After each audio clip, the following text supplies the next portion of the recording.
Спасибо. Ну что ж, хотя у нас есть 3 минуты. Доброе утро всем.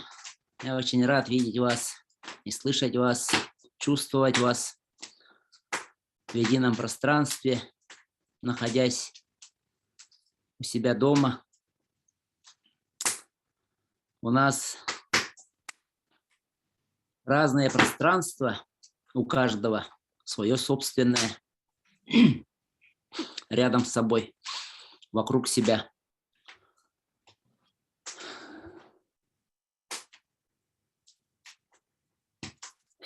У меня, допустим,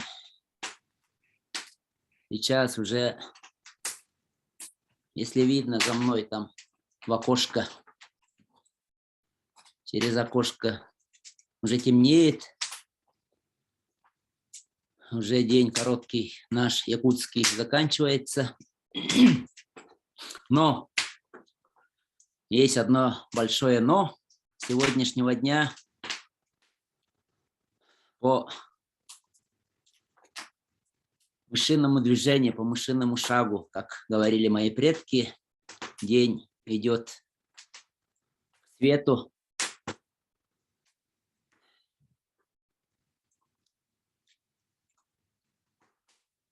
И мы потихоньку начинаем понимать, начинаем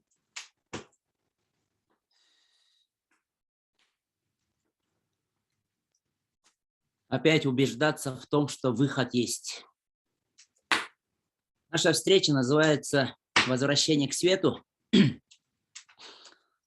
Я дал бы еще одно подпольное такое название. Выход есть. Выход, он всегда есть. И словосочетание, что безвыходных ситуаций не бывает, оно относится не только к земным делам, но, естественно, в первую очередь к нашей духовной части, поскольку дух никогда не умирает, дух никогда не исчезает, и поэтому для духа, естественно, выход всегда есть. И мы будем как-то обращаться больше к духу, больше к своему внутреннему состоянию.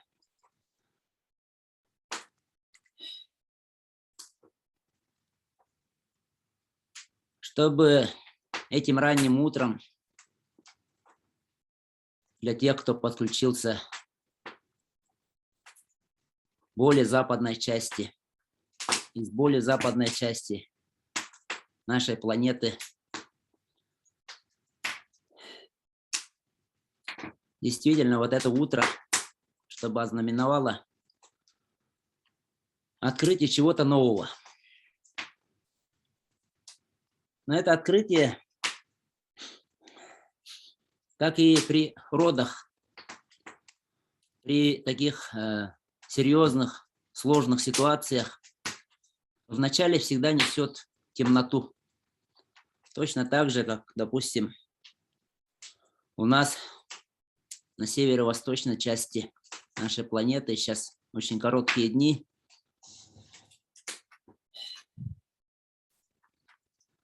Темноты вокруг много. И сегодня было 49 градусов. Это то, что официально передают. А обычно бывает намного ниже, чем объявляют там по интернету. Это, наверное, больше, чем ниже, чем 50 градусов. И с этим я хочу связать и ваше внутреннее состояние. Чтобы вы почувствовали вначале вот этот холод, естественный, настоящий холод, который у меня вот за этой стеной тонкой, туман, в который погружен мой город. И как писал поэт в начале 20 века, как раз в 20-х годах, в начале 20-х годов прошлого века, наш якутский поэт. Моя родина, как погружена в темноту, как будто внутри ямы, как покойный, который чувствует только тьму. Испокон веков сюда отправляли буйных мыслителей, тех, которые жаждали менять этот мир через интеллект, через знания, через образование и через человеческую доброту, сердечность. Хотели привнести в этот мир что-то мягкое, доброе, что-то светлое. Их отправляли, ссылали сюда, не только в Якутию, но и во всю Сибирь. И люди как-то вот приземлялись. Приземлялись, и у них открывалось что-то земное, жизненное, человеческое, а может быть, животное. Я в Чите видел записи, ну, может быть, не записи, а просто откровения декабристов, которые говорили, молодые парнишки, которые были сосланы из Санкт-Петербурга, сибирские рудники, забайкальские рудники. Они говорили, вот только здесь мы поняли, что такое настоящая жизнь. Только здесь мы начинаем по-настоящему ощущать и жить. Но я словесно, может быть, немножко по-другому передаю эти слова. Но так и есть на самом деле. И поэтому я призываю в самом начале почувствовать, закрыть глаза и почувствовать то пространство, которое не сулит тебе ничего хорошего, которое не обещает тебе ничего светлого. Сейчас как раз такое время. Почувствуйте, пожалуйста, это. Находясь в теплом, комфортном своем пространстве, почувствуй своих предков. Те, которые на себе испытали холод, те, которые на себе испытали голод, те, которые вот 100 лет назад на территории всего Советского Союза меняли мир.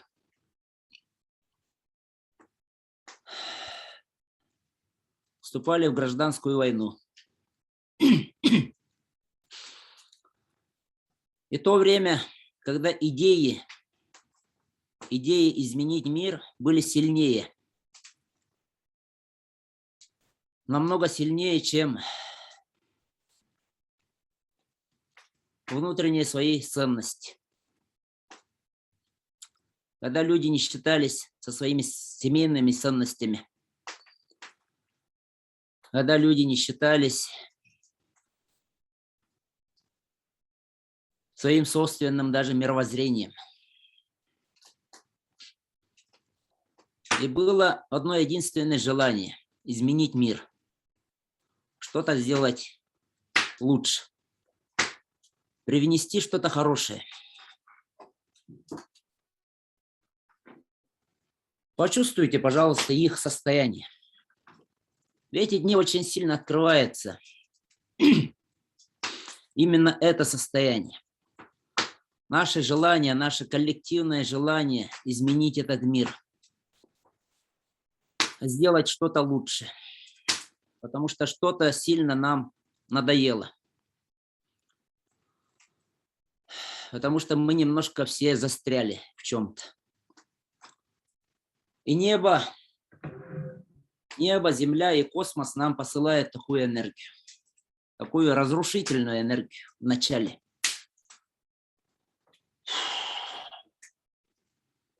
Волонхо в нашем героическом эпосе это называется Анталга.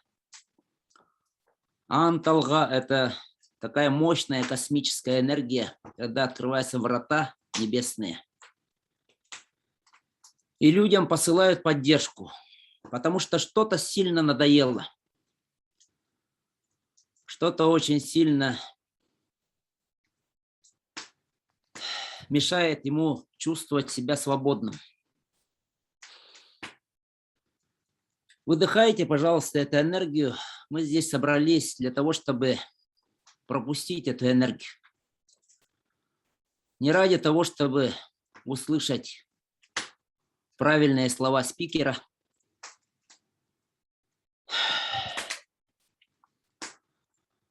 Не для того, чтобы добавить своим интеллектуальным знаниям что-то новое, а для того, чтобы что-то внутри расшевелить. Это такое время, 20-е годы 21-го столетия. И возвращайтесь обратно, назад, в своем собственном пространстве, на 100 лет назад. Что было тогда? Что проходили люди? Что проходили ваши предки? Где-то голодомор, где-то гражданская война только заканчивается, где-то страх сильный, где-то люди поедают даже своих близких, родных из-за голода. Это все было. Через все это проходили наши предки. Нет ни одного человека, который бы оставался на стороне. И Германия тоже. Пусть не чувствует себя чем-то отдаленным, чем-то далеким от этой российской, украинской, белорусской участи. Это было одно пространство. Как раз только что закончилась Первая мировая война. И в Германии тоже проходили что-то свое собственное.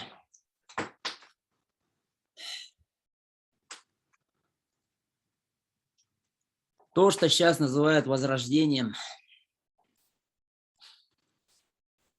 Но просыпался дух. Везде просыпался, пробуждался дух. Дух людей. И где-то надо было это подавлять. Где-то надо было это сдерживать. Если вы зеваете, зевайте. Ничего страшного. Чувствуйте себя свободно. Никто на вас не смотрит. Никому нет дела до этого. Пусть будет твое собственное пространство.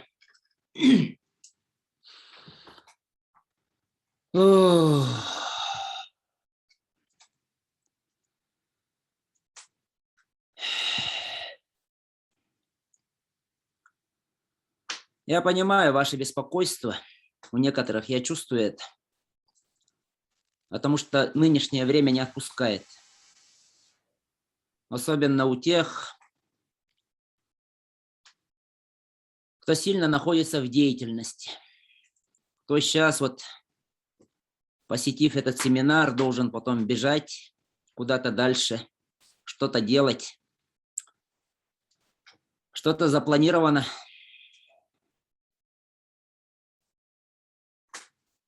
Что-то ждет тебя в этой жизни.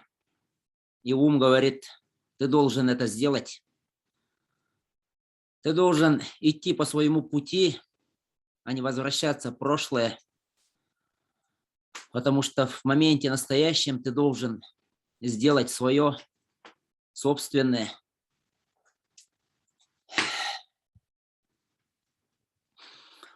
Но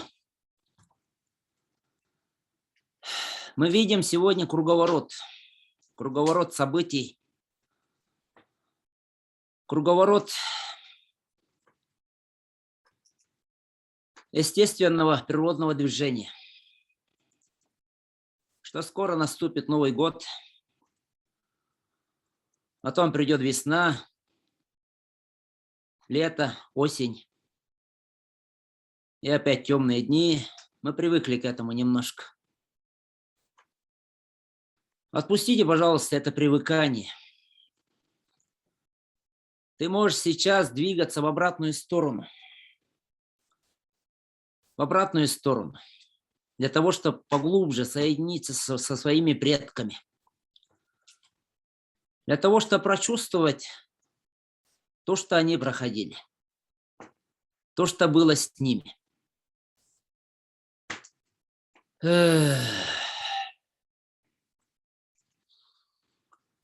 20-е годы, 30-е годы прошлого столетия, 40-е годы. Не веселые времена, не очень веселые времена. Страшные времена, если без иронии. И мы здесь соединили пространство, чтобы это не повторилось. Чтобы этого не было. Чтобы круговорот, природный круговорот не нес в себе энергию прошлого. Духи говорили, что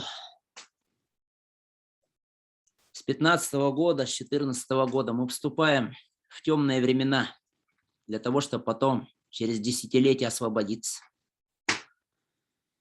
И мы сейчас на пике этих времен. Но многие из вас знают, что эта темнота на самом деле темнота не твоя собственная, а темнота, которая несет пространство вокруг тебя. И в этой темноте можно находить свой собственный свет, свое собственное свободное пространство. Некоторые из вас к этому уже приучены, к этому уже привыкли. Что то, что происходит вокруг, не касается тебя. Но предстоящий год будет дергать нас всех.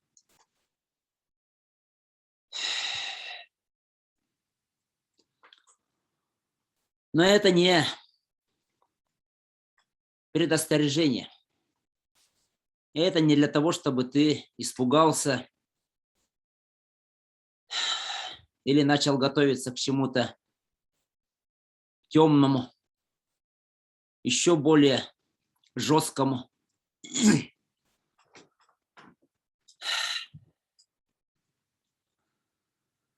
Отпустите свой ум, пожалуйста. Дышите глубже.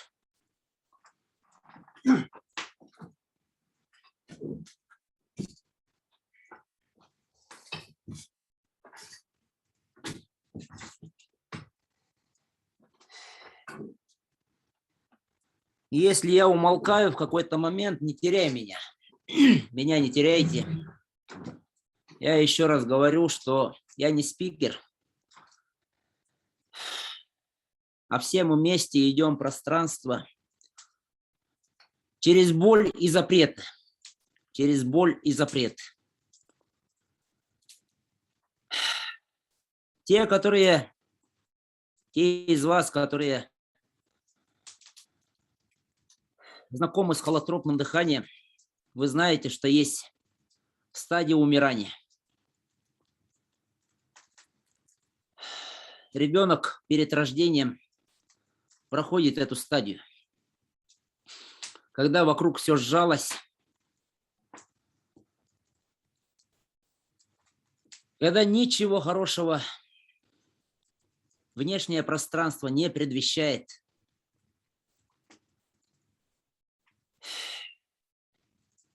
есть только смерть, верная смерть. Я немножко отвлеку ваш ум, немножко буду рассказывать, но внутренне ты не отвлекайся.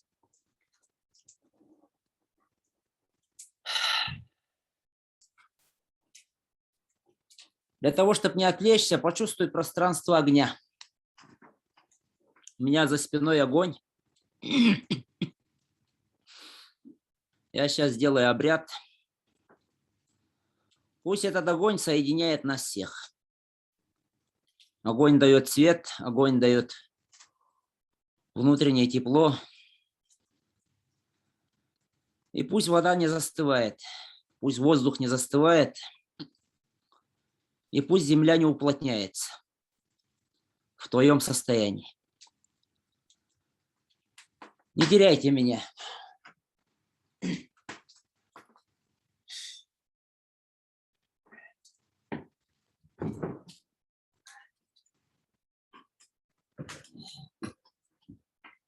Здесь, в этом пространстве, между вами и огнем.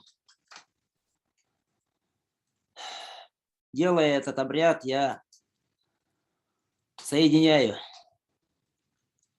с землей Саха, где стоит космический мороз. И с этим огнем, который согревает пространство вокруг. Пусть этот огонь будет символом твоего внутреннего огня. И когда я делаю подношение, пусть открывается пространство твоего соединения со своим внутренним огнем. Мы Саха огонь называем дедушкой. Водоем мы называем бабушкой. Земля для нас – это мать, а небо – это отец. Это твоя природная семья. Это 4 стихии, которые соединяют тебя, соединяются в тебе.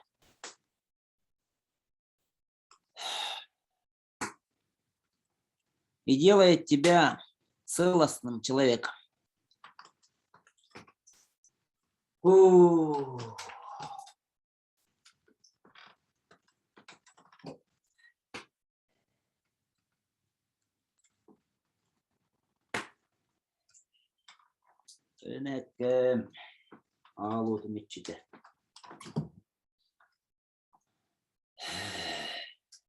Улкутан сымнан. Арылхай қарақпынан арқади калатан. Көңді тоқсуен кеңетен. Қайғақта қарауыр бұхымнатан. Ноқтоллоқ тойырақпын ариян. Алмаста көмістеқ. Амдам тымнылақ. Арылхай қалланнақ. Ниедей дуыттан. Аргы ялай көтөгүллен. Оппун аңатаммын. Алгыстақ тылбын этеммин.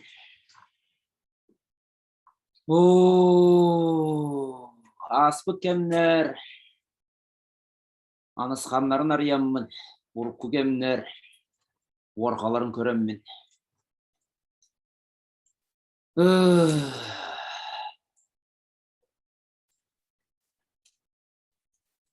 Күнім үрдір, күнім деке тардым. Айхаллах, арылыман қалланым деке алатамын. Ағаяқ толетеммен. Жоммын әргебен қол бауымын. Үргейттіқ. Үрдіктіңе көтіғілеммен. Ариян әребін. Ние дойдум. Айхаллах тыынын. Өңөйен әребін. Өлбек кихе ең түгі архытарын құрдық. Бүдіе бада болбут. Үгіс әлбі үрәқтердіқ, үрістердіқ. Аластардах, тымпылардах. Төрәбіттері Энерген боланың силлер. Утабыл болан. Умманыяр. Үніріктін. Аспы кемнер аймалғаннара. Урукку кемнер оқсуғылар.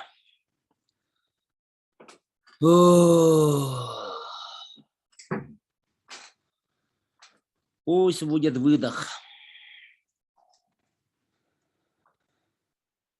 И это время гражданской войны. Самое страшное время. Почему? Потому что русские убивали русских. Татары убивали татаров.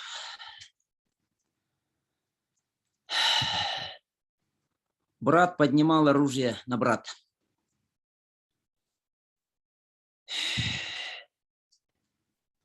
Сейчас в пространстве прослеживается эта энергия. Когда поднимается недовольство своими родными, близкими. Она, естественно, будет зависеть, это недовольство будет зависеть от того, насколько внутри тебя свет. Но в какие-то моменты этот свет может исчезать. И может возникнуть внутри тебя одно лишь непонимание, одна лишь претензия к своему близкому. Те, с кем ты был до недавнего времени совсем уж близок.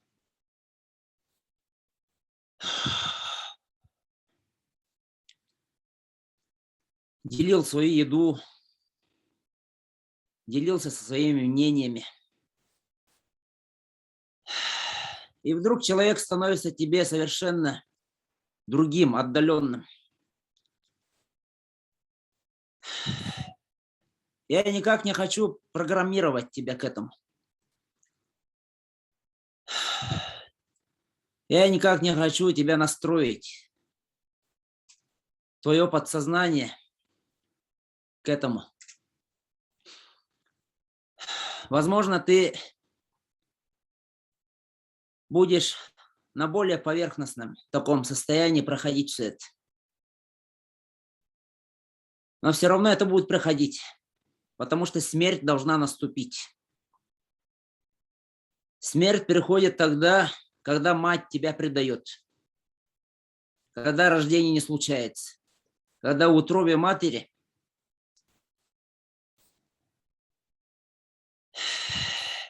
зародыш, еще не ребенок, не находит выхода.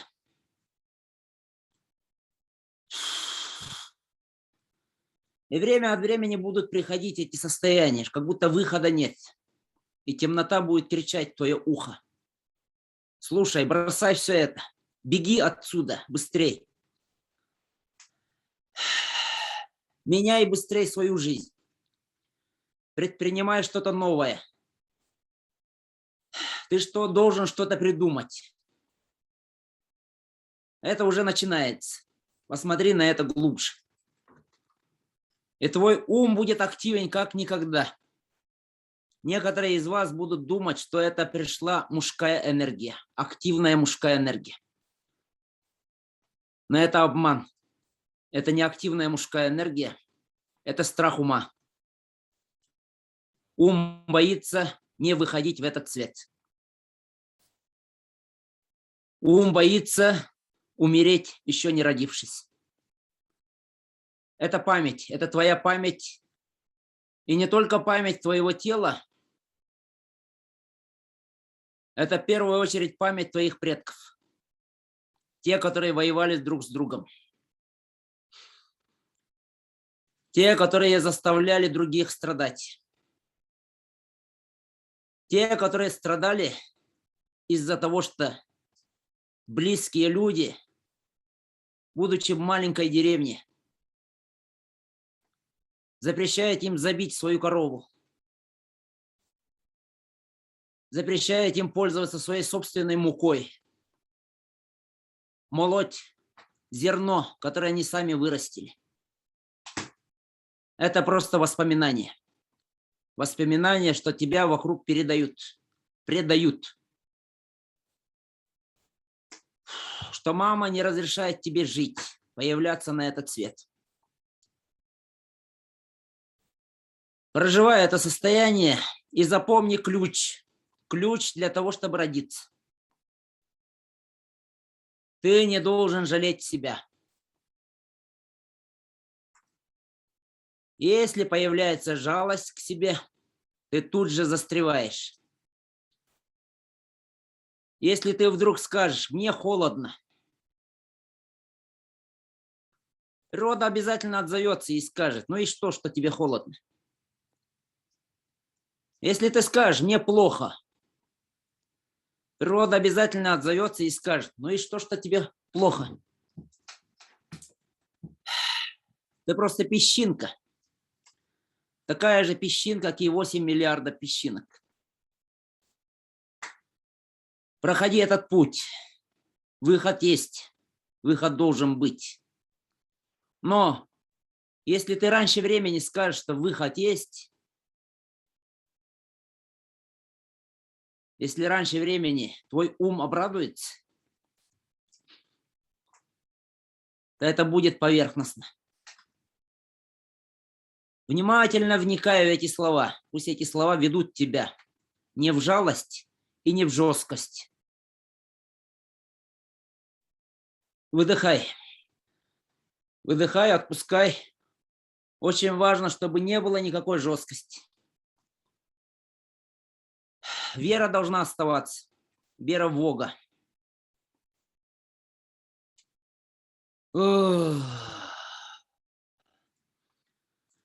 Вера и дальше нести свою ношу. Она тяжелая. Она очень тяжелая, твоя ноша. Там боль предков. Там страдания предков. У тебя не свежее тело. Твое тело помнит очень многое. Даже информации 20 века будет достаточно, чтобы твое тело было тяжелым.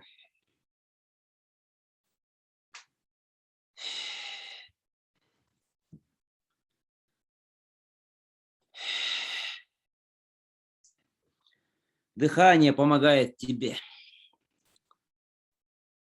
Дыхание тебе поможет находить выход. Не размышление, не поиск решений. Решение дает тебе судьба. Решение дает тебе Бог.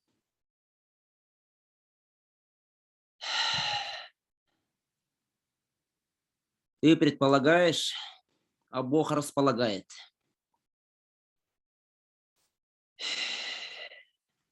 И где-то внутри у тебя пусть пробуждается эта вера. Если у тебя есть спинка, но куда можно откинуться, можешь освободить свое тело, чтобы позвоночник не держал твое тело. Откидывайся, ноги ставь пошире. Внимательно смотри на низ живота, внимательно смотри. Смотри, это значит чувствуй. Прочувствуй низ живота. И выдыхай. Выдыхай, словно это подготовка к смерти. Словно ничего из того, что ты предполагал, не сбылось.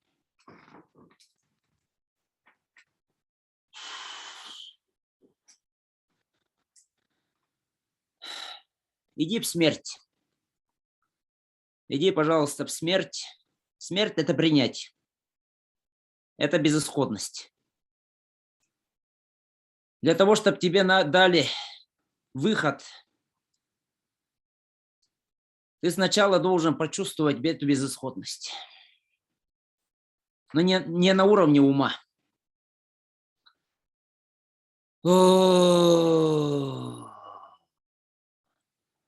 Тут очень важно смотреть на свою эмоциональную часть.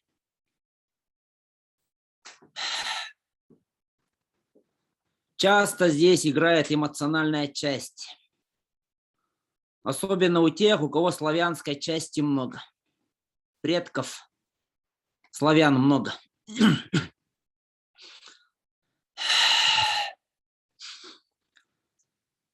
Посмотри на это. Вот. Не попадай в то состояние, когда ты говоришь: эх, была не была. Пусть меня стреляют, пусть меня убивают. Не уходи пока в это пространство. Это немножко эмоционально. Найди путь вот этого отпускания, к этому отпусканию более трезвый, более осознанный. Шея расслаблена, плечи расслаблены, диафрагма расслаблена. Ты вдыхаешь сильно, и на выдохе полностью отпускаешь диафрагму. Это и есть смерть. То, про что говорят буддисты. Ты вдыхаешь, жизнь входит в тебя. Ты выдыхаешь и полностью умираешь. Жизнь уходит от тебя. Расслабляй диафрагму на выдохе.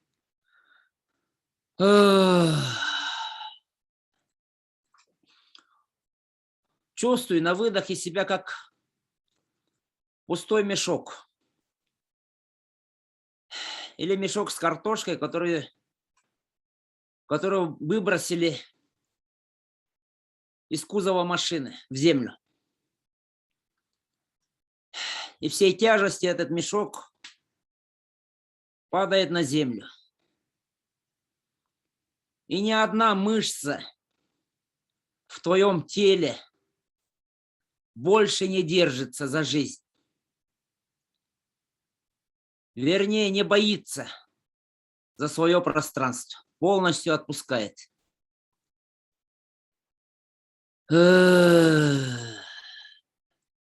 И те напряжения, которые у тебя в груди, те напряжения, которые у тебя в плечах, те напряжения, которые у тебя на спине, напряжения, которые созданы твоим сопротивлением жизни. Жизнь и смерть, они вместе. Ты просто сопротивляешься. Ты просто еще не сложил свое оружие. Ты просто еще не отпустил свой ум. Твое оружие – это твой ум. Даже если слезы текут, даже если слюны текут, сопли текут, не обращай на это внимания. Ничего страшного. Почувствуй вокруг себя холод, минус 50 градусов. Сплошной туман.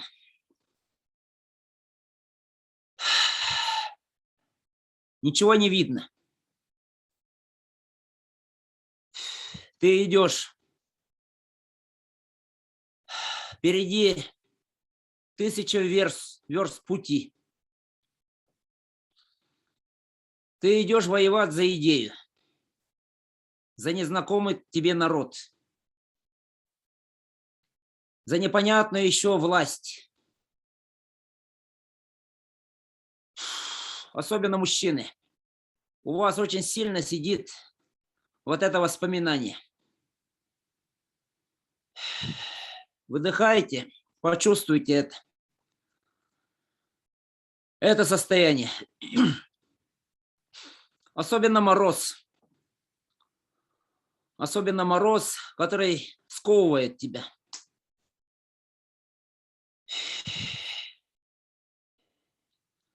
Почувствуй это. Бескрайние просторы тайги.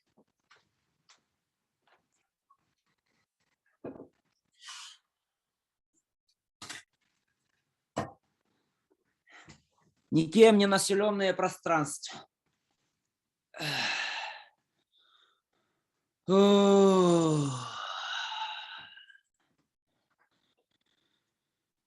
Сейчас тело вспомнит это. Ты был там. Мужчины все были там. Мужчины все это помнят.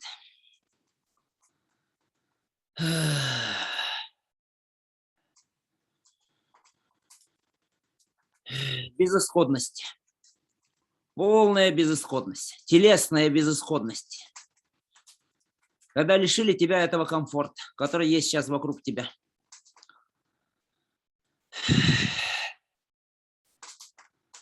Когда есть нечего. Когда ты голодным должен пройти 40 верст за день, за короткий северный день. Иначе замерзнешь. Ты должен шевелиться. Ты должен идти. Ты уже ничего не понимаешь.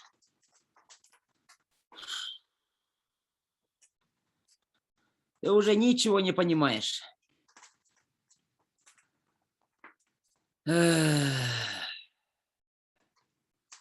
Он пытается понять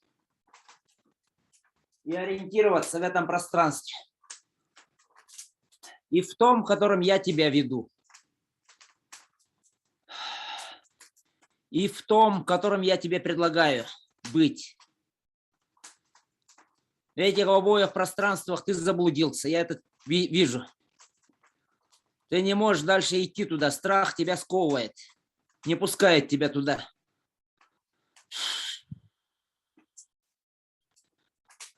Чувства закрыты. Чувства закрыты.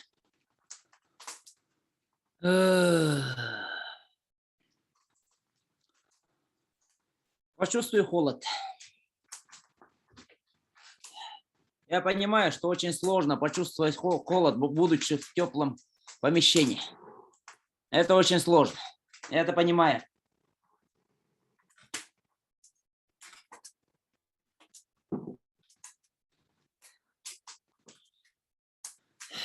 Но ты иди туда.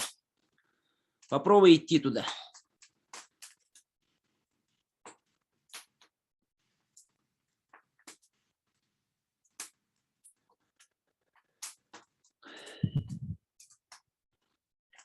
Из глубины веков, из тех дальних времен. Ощущение холода.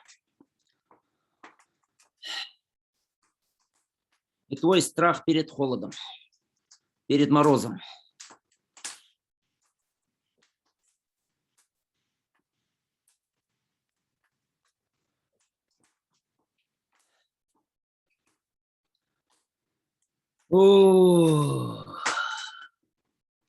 Мы застряли, немножко застряли.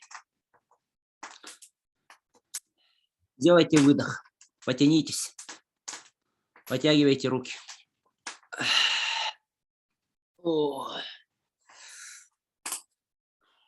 Энергия, как воротник, застряла в шее.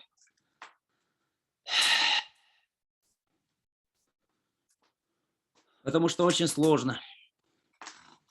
Очень сложно идти туда.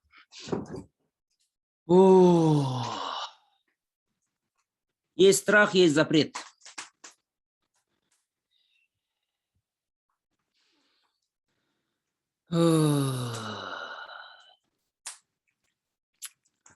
Выдыхаете, можете открывать глаза потихоньку.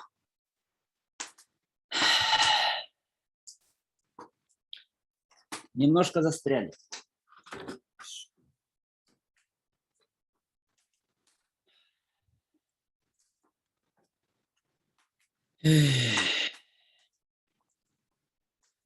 Дышите, дышите, поднимите руки, подтягивайтесь.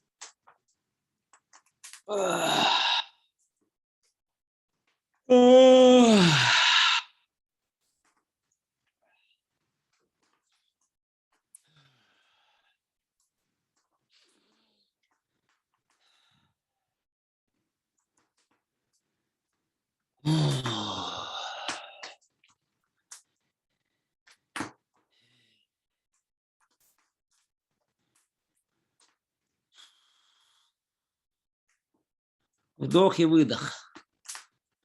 Вдох и выдох. Более активный такой вдох и выдох. Вдыхаем через нос и выдыхаем. Делаем это более активно. Не размышляйте. Разжигаем огонь.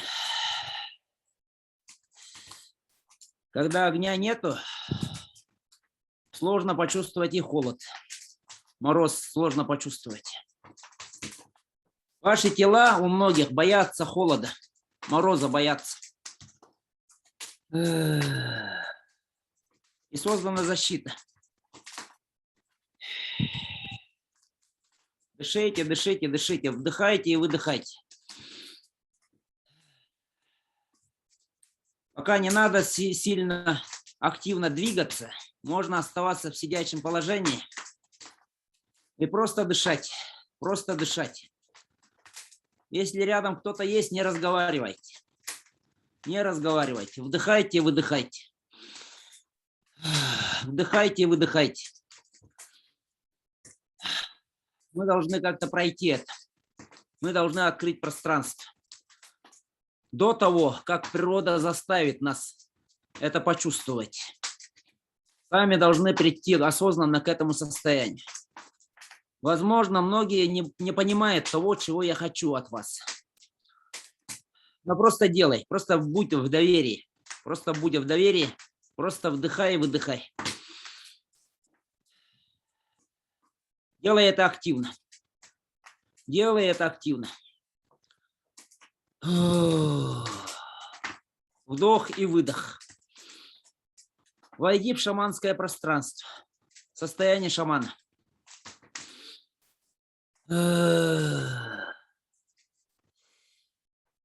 Но без движения. Без движения. Имею в виду, не надо ходить, не надо вставать. Имею в виду это. Сидя можешь двигаться. Сидя можешь двигаться. И входи в это пространство. То пространство, где тебе запрещают выходить за пределы своего собственного пространства, замкнутого пространства. Возможно, я ошибся. Не своего собственного пространства, а замкнутого пространства. И находить там силы.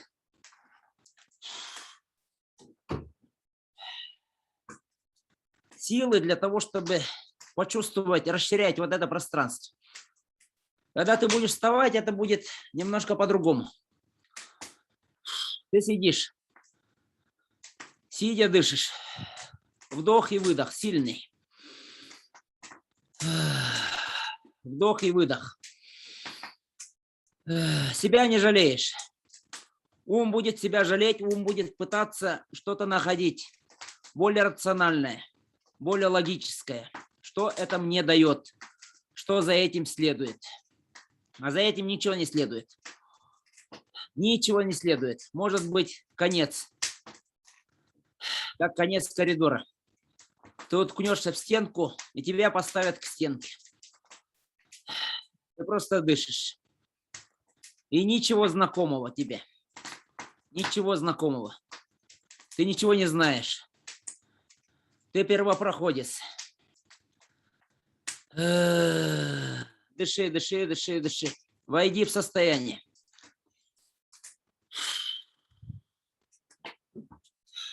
Я чувствую очень замкнутые пространства. Я чувствую очень узкие пространства. И наверху этого пространства сидит голова, которая размышляет, как башня танка. Солдаты, танкисты остались внутри танка, а башня двигается. Танк уже горит, башня двигается, смотрит, безостановочно смотрит вокруг. Там снаружи есть пространство, но выйти невозможно. Танк горит, ты горишь в танке. Огонь и мороз сильный, одно и то же. Одно и то же. Люди, когда погибают на морозе, они раскрывают ладони, будто согреваются в огне. Им становится жарко, они снимают с себя всю одежду. Им становится очень жарко. И это одно и то же. Огонь и мороз – это одно и то же. Если ты запутался в моих словах, это очень хорошо. Это очень хорошо. Просто доверяй. Прямо подключайся. Подключайся на середине пути. Как будто ты входишь на середине семинара. Люди уже начали, что-то делают, а ты ничего не понимаешь. Ты тупо делаешь то, что люди делают вокруг тебя. И ничего не понимаешь. Это очень хорошо. Просто дыши. Просто тупо дыши и иди в свое состояние. Ты идти должен вовнутрь. Не бояться мороза. Не бояться огня. Оставить свою голову. Оставить башню танк. О!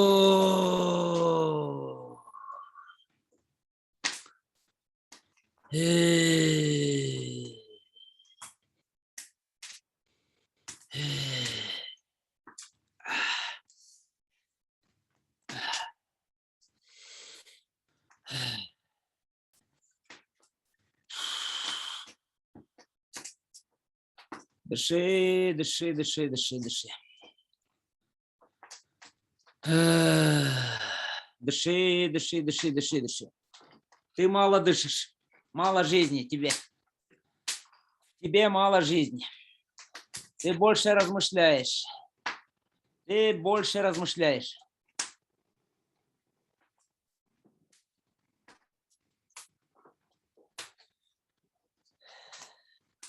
Дыши, дыши, дыши, дыши.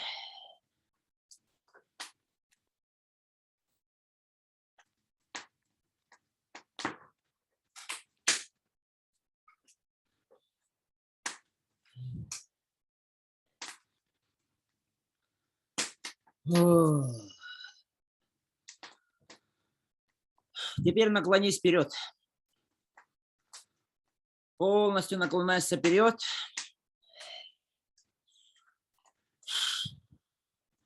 Отпусти шею. Отпусти мышцы позвоночника. И почувствуй, как будто на тебя давят. Почувствуй, как будто на тебя давят. И не просто кто-то давит, а давит самый близкий тебе человек. Не дает тебе выразиться. Не дает тебе открываться. Самый близкий человек. Самый любимый человек. Он стал очень жестким. Ты его не узнаешь. Он взял в руки оружие. Он готов в тебя стрелять. Выдыхай, почувствуй это. Почувствуй, как будто тебя убивает самый близкий человек. И почувствуй это разочарование. Ты всегда был верен ему.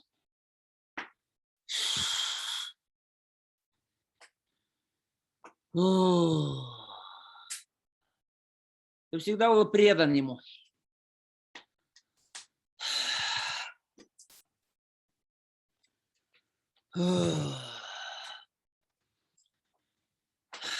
И из тебя должна вырваться песня, звуки, отчаяние.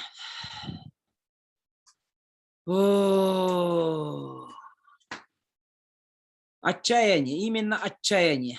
Ты должен дойти до отчаяния.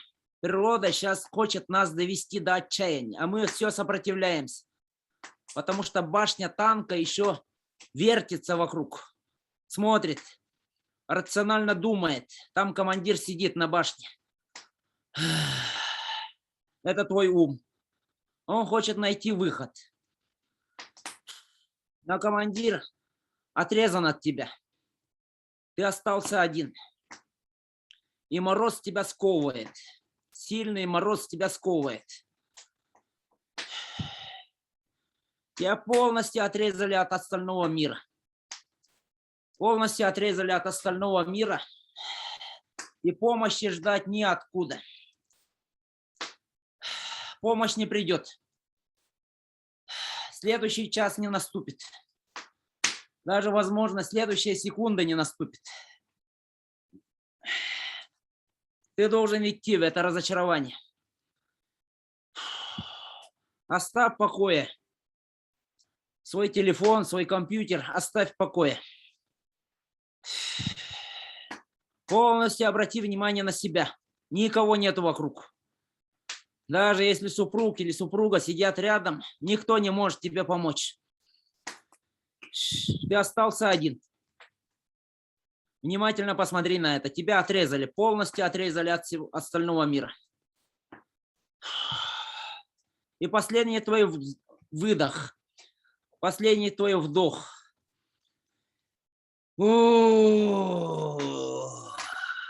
Истошный крик.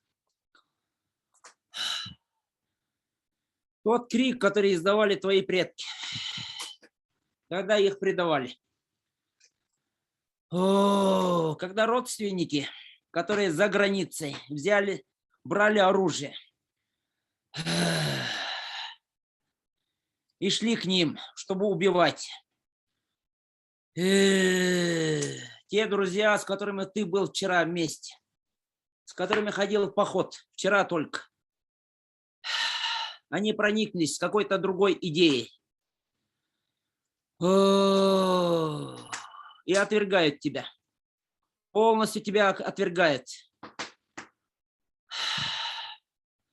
И отныне ты чужой для них, для своих близких, для своих родных. Почувствуй, пожалуйста, это состояние.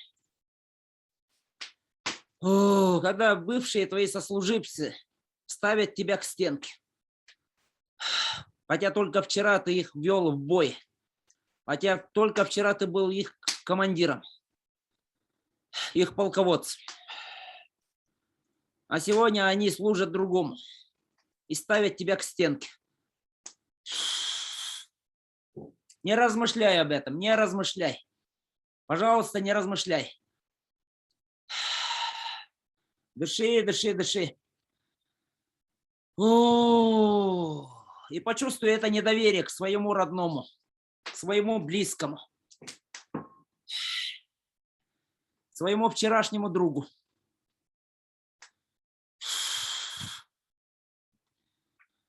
Тем людям, с которыми ты только вчера был вместе. Выдыхай.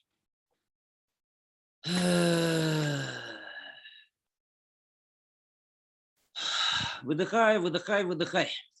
Проходи через это, выдыхай.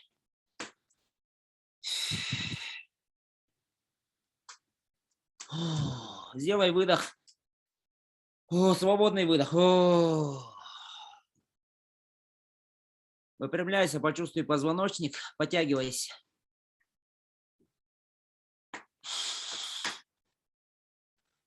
Потряси головой. Потряси головой, потряси телом. Потрясите.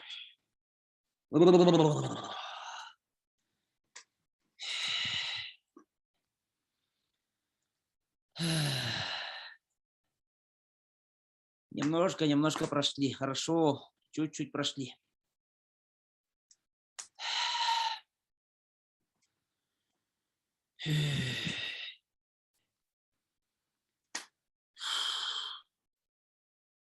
Пожалуйста, садитесь, не ходите, не ищите комфорт. Пусть воздуха не хватает, пусть будет холодно, если вдруг форточку открыли. Ничего страшного, ты не замерзнешь.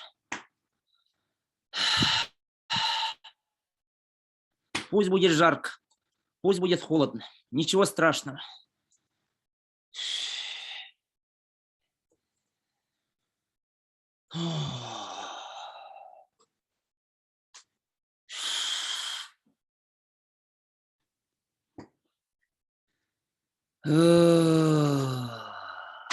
Теперь мы должны почувствовать жесткость. Жесткость по отношению к себе. Когда тебе запрещают, полностью запрещают что-либо делать без разрешения. Как будто пришел отец или мама недовольна. Тебе запрещают что-либо делать, даже делать лишнее движение без разрешения. Как будто ты провинился, как будто тебя поставили в угол или к стенке. И тебе запрещают, полностью запрещают даже снимать маску или входить в помещение, или выразить свое недовольство. Пришла очень строгая энергия, жесткая энергия, которая физически на тебя давит, сильно на тебя давит. И не считайся с твоей болью. Ты можешь кричать: мне больно, мне неудобно, мне некомфортно. Но эта сила не считается с этим. И поднимается страх внутри. Забудьте о комфорте. Забудьте полностью о комфорте. Ты должен ради себя, ради своих близких пройти через это пространство. Мне это не надо. Мне лично, как человеку, это не нужно. И никому другим это не нужно. Тем, кто соединился здесь, или рядом с тобой, в другой комнате, или в другой квартире, им это не нужно. Это нужно тебе. Тебе надо пройти через свои страхи, через свой дискомфорт, через свое «не хочу», через свою жалость к себе. Если папа давит на тебя, мама тебя не защищает. Или наоборот. Если мама недовольна, отец тебя не поддерживает. Тебя как будто распяли. Распяли и забыли. Забыли даже духи, которые тебя поддерживали всю жизнь, которые тебя вели. Духи-помощники, которые всю жизнь тебя вели, были рядом всегда в самые тяжелые моменты. Вдруг тебя оставили. Оставили в одиночестве. Почувствуй жесткость. Эта жесткость будет. В следующем году ты обязательно встретишься с этой жесткостью.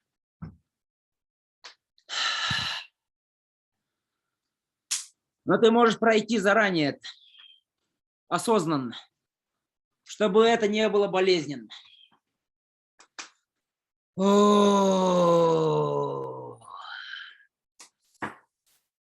И давит, и давит.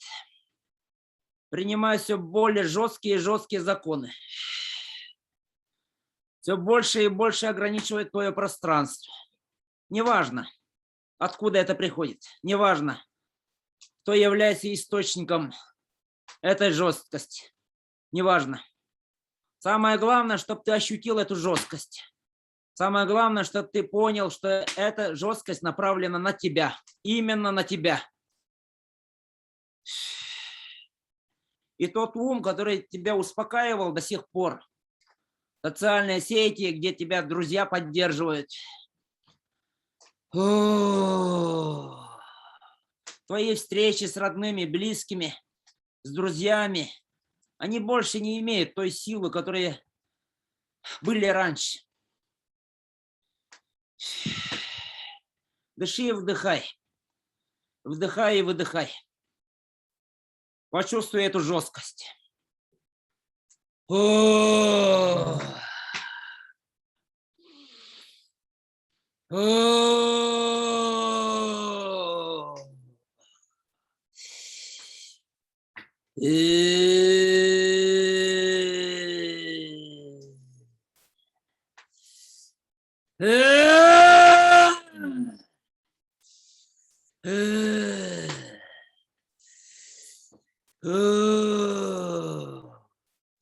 Следи за тем, чтобы в ответ на эту жесткость внутри тебя не открывалась жесткость.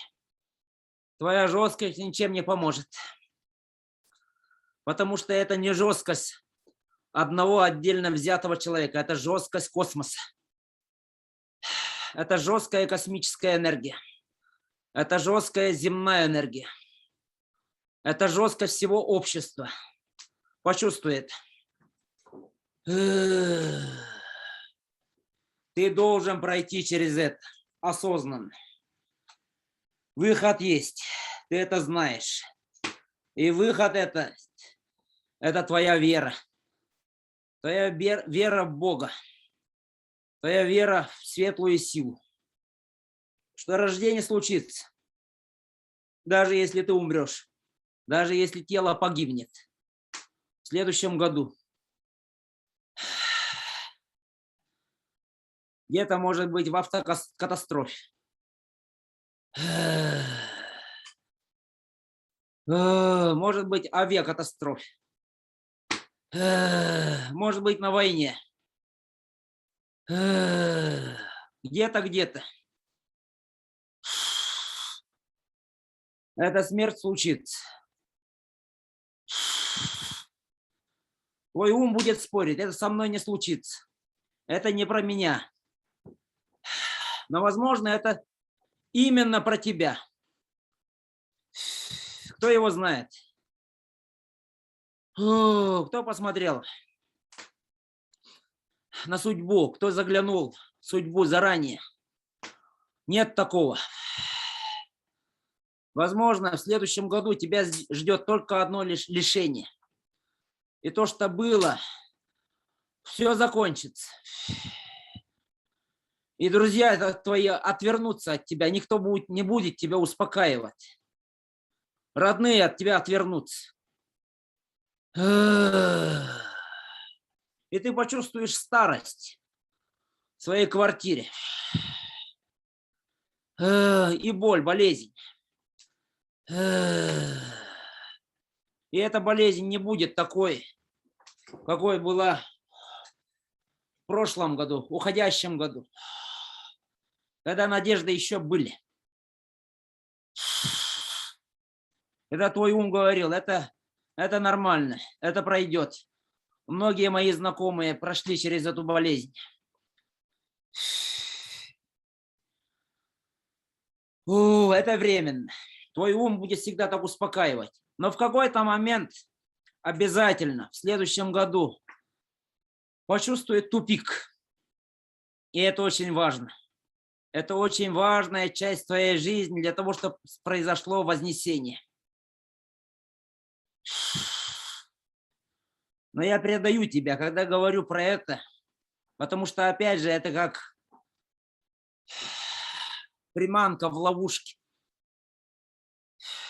Если тебя будет успокаивать вознесение, ты должен видеть только смерть, естественную смерть, смерть своего тела. Ты должен умереть. Почувствуй это. И не просто так умереть, а умереть отвергнутым, в одиночестве, как в одиночной камере, отвергнутым и преданным своими близкими, родными, когда отворачиваются от тебя родные и близкие, когда от тебя отрекаются.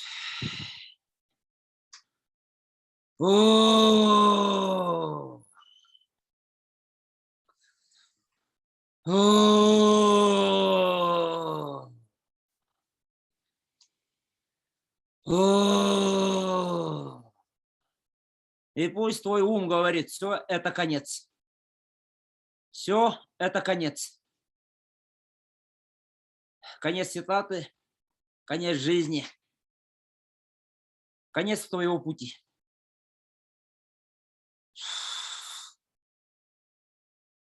Конец страданиям, конец мучениям и конец жизни, земной жизни. Твой земной путь обрывается. Веришь ты в это или нет? Это происходит.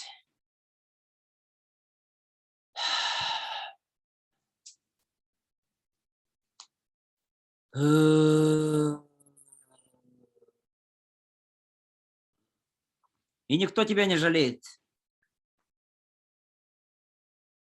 Никто тебя не жалеет. Никто не плачет над твоим телом.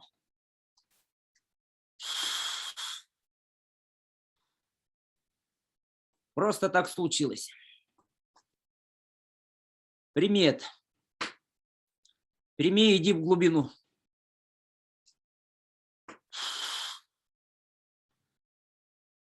Прими и иди в глубину. Война случилась.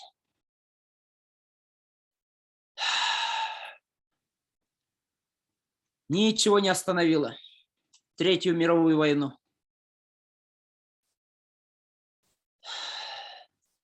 Катаклизмы случились. Это 22-й год 21 века. Конец цивилизации.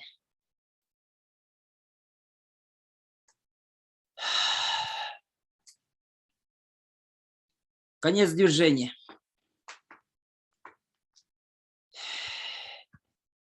Люди сошли с ума.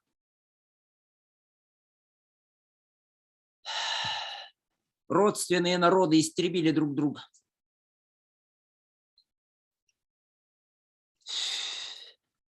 Сценарий готов. Он почти записан. Осталось только подписать и утвердить.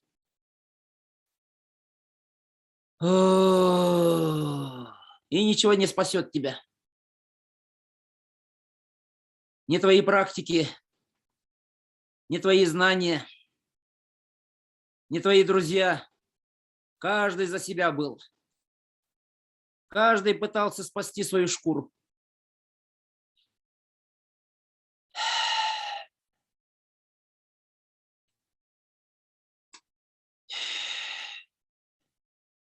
Всему конец.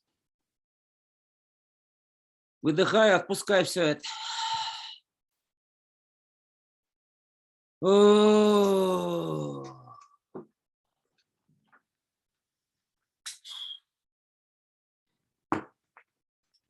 Выдыхай, отпускай все это. Пусть ум тебя не поддерживает.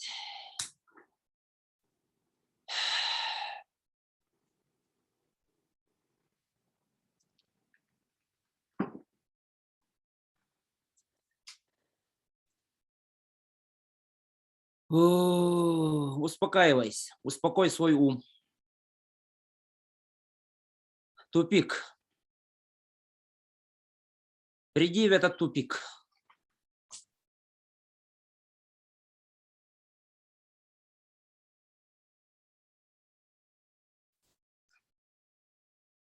И полная тишина.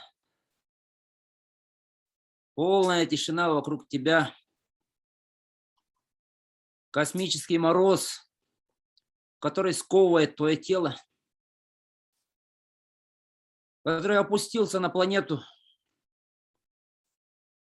И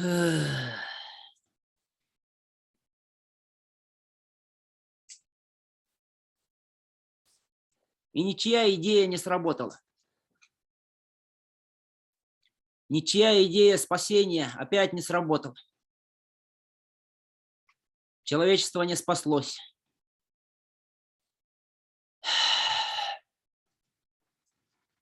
Дыши глубже. Скажи, будь что будет, внутри себя. Будь что будет. И только Бог, неугасимый свет Бога, согревает тебя. Но это не эмоции. Это не радость. Это не танец. Это смерть. Сначала смерть. Смерть того, что было. Смерть всего старого, что сохранилось в тебе. Ой.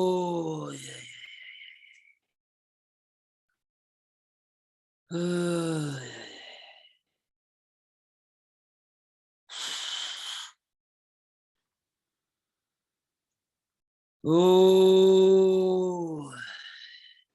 Не наблюдай за телом. Оставь тело покоя. Оставь тело покоя, как будто тело умерло. И тебе нет дела до тела. Эх.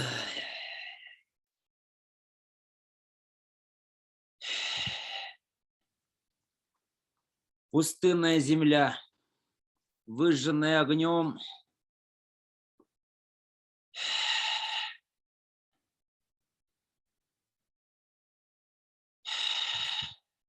Нет ни городов и ни сел. Нет ни домов и ни юрт. Ничего не осталось от прошлого. О,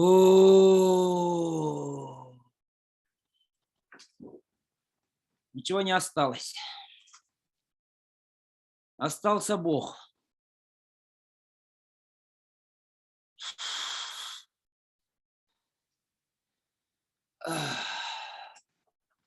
Теперь потихоньку возвращайся к телу, но совершенно в другом состоянии. Совершенно в другом состоянии.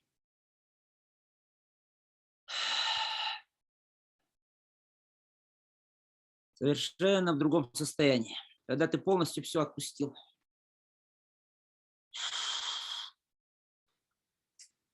Когда прошлого нет.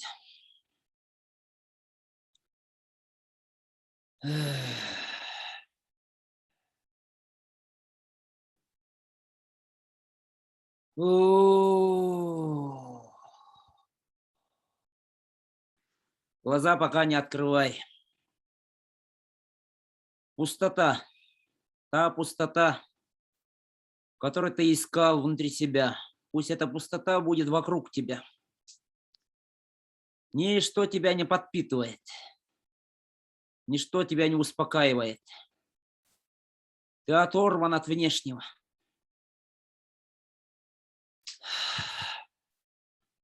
И лишь сильный мороз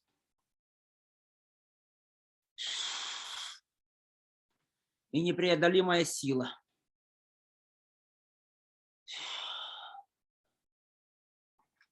которые заставляют тебя застыть, остановиться, забыть о теле, но возвращаться к телу в другом состоянии. Совершенно в другом состоянии.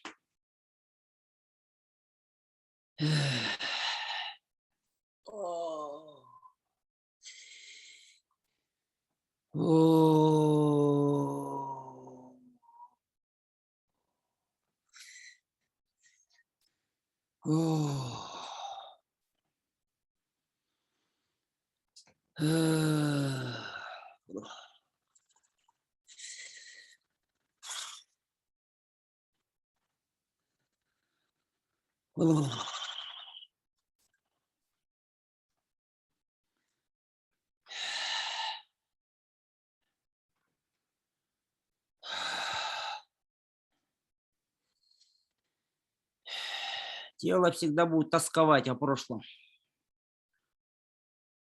Тело хочет опереться на прошлое, потому что это знакомо, потому что там тепло,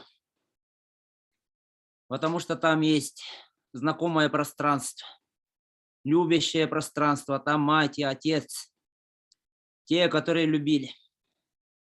Но ты родился, рождаешься.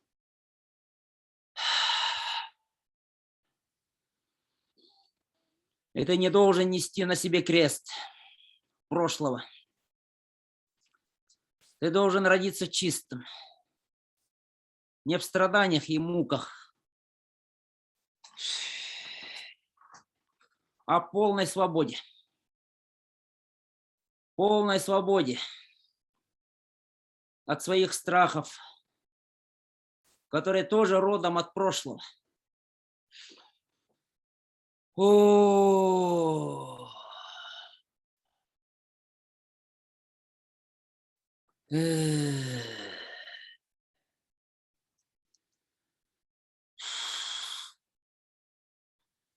пока нет никаких дорог. Пока только пустая выжженная земля, как после ядерной войны.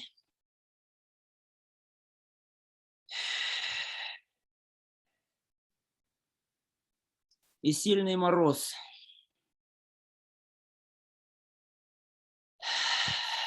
Но свет есть. Есть только свет, внутренний свет.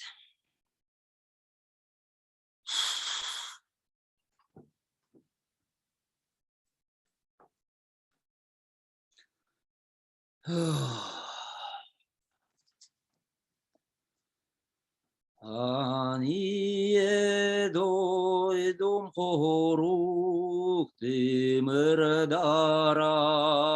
болан айгысталлар аран артыктыр.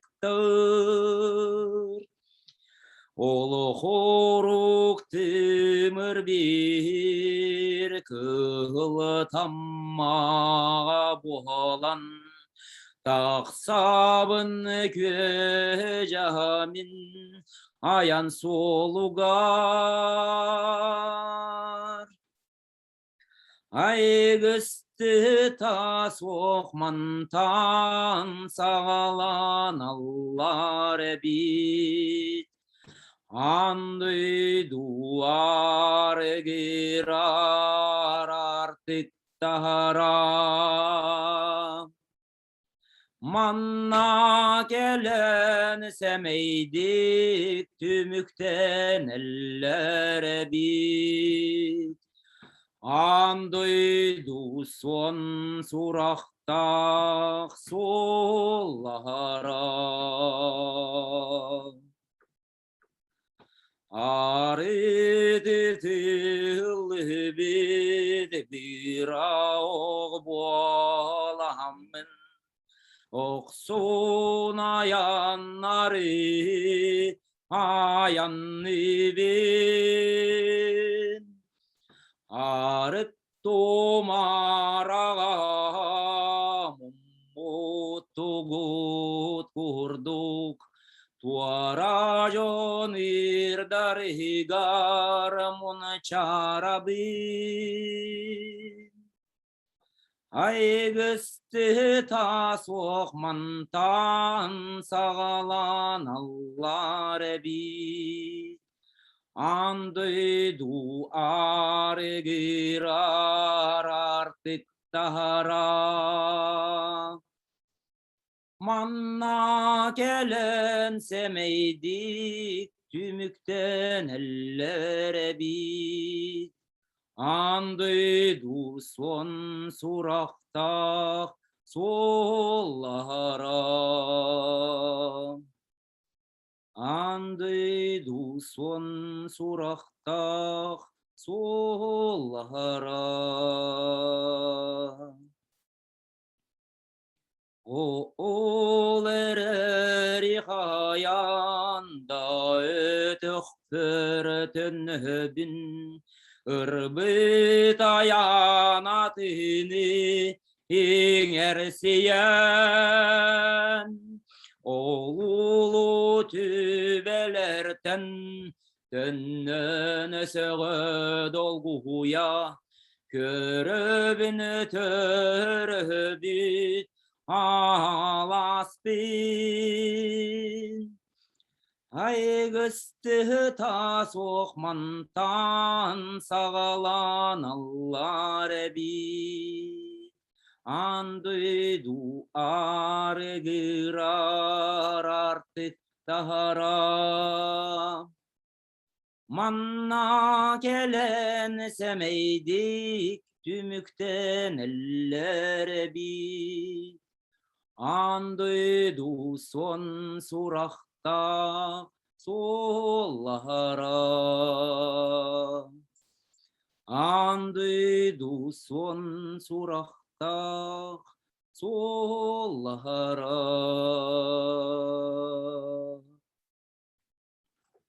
Свет дает тебе силу и возможность чувствовать себя неотверженным. Почувствуй это. Ты встретился со своими страхами. Ты встретился с программой прошлого.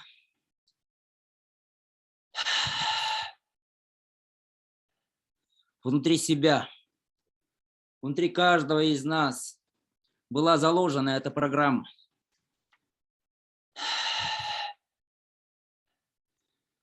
Почувствуй себя наполненным.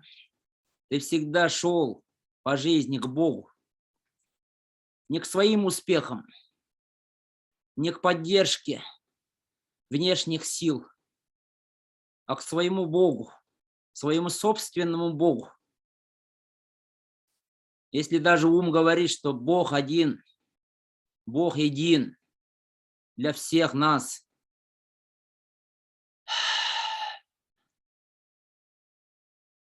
Он живет внутри нас, каждого из нас. И Он очень хочет, чтобы ты поверил в Него, а не в то, что происходит снаружи. Почувствуй это.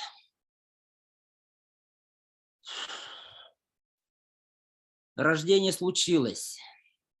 Выход есть. Ты нашел выход. Ты прошел через пространство. Старая программа работает внутри тебя. Человечество должно было истребить себя. И часть человечества работает на это. Не отвлекайся, ни на что не отвлекайся. Пусть будет момент встречи с Богом. Бог не снаружи. Бог приходит тогда, когда ты умираешь. Умираешь в прошлом. Отпускаешь все это.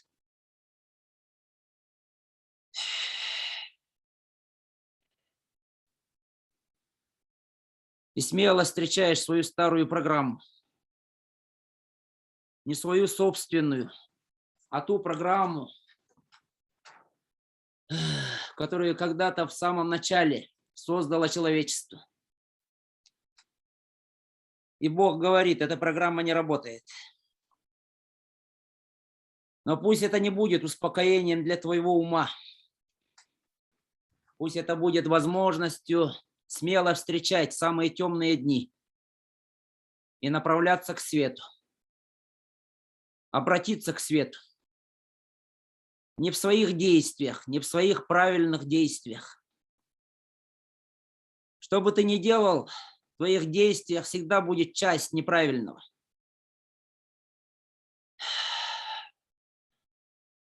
Что бы ты ни делал, в человеческом пространстве всегда можно находить ошибки.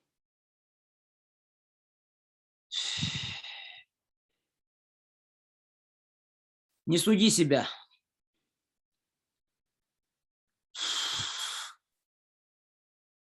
Это не судный день. Не торопись, никуда не спеши. Ум твой активен. Не думай, что это мужская активная энергия. Это страх твой. Страх твой вынуждает тебя быть активным.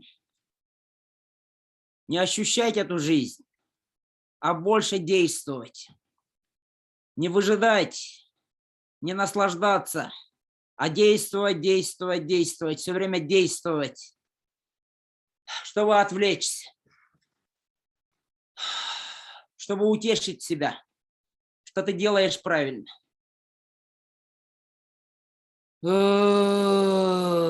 Ты должен стать творцом, творческим человеком. Творчество – это твоя благодарность. Благодарность Богу. Тому Богу, который живет внутри тебя.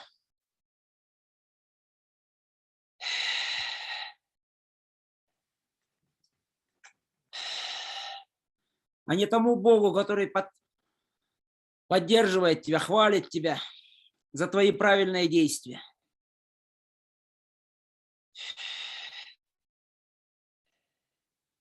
Это лукавый. Он всегда будет лукавить. И будет всегда искать правду во внешнем. Нет там правды никакой.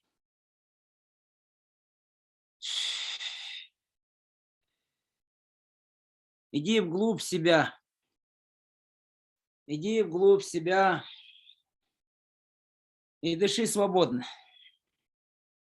Вдыхай морозный воздух, кристаллический воздух, кристаллизованный воздух. Не бойся мороза.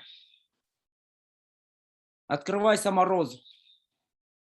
Только мороз может открыть твое внутреннее тепло, твой внутренний огонь.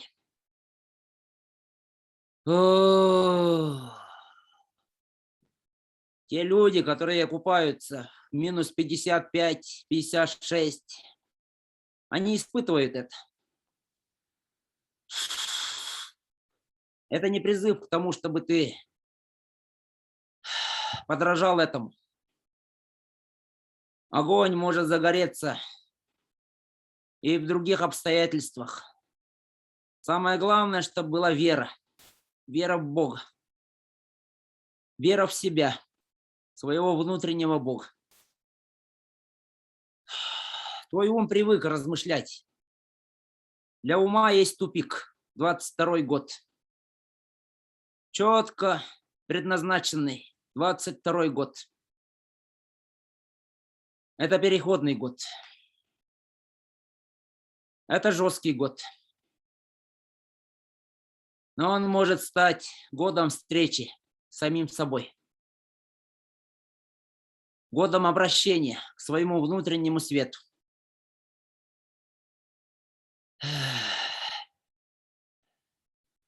Не старайся создавать порядок вокруг себя. Пусть будет хаос. Ничего страшного. Пусть этот порядок перемещается внутрь тебя. Пусть там будет порядок. Там будет божественный, пусть там будет божественный порядок. Когда ты веришь в то, что произойдет, в то, что будет.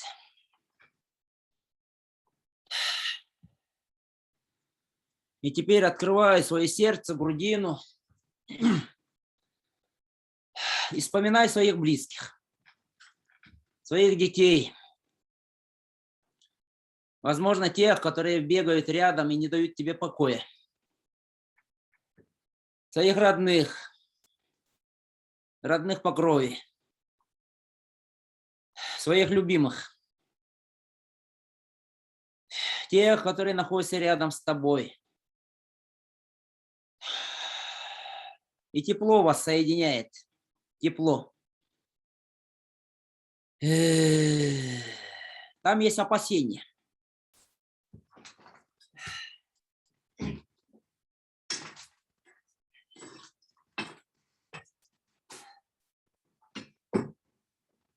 Мы опасаемся даже своих собственных детей. Что, мол, они могут поступить не так, как надо, поскольку они неопытны. Что-то с ними может случиться. Мы опасаемся своих близких.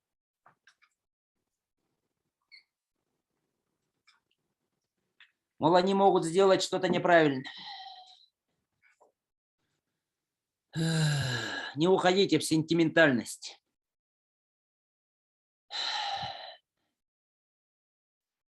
Сентиментальность не друг тебе.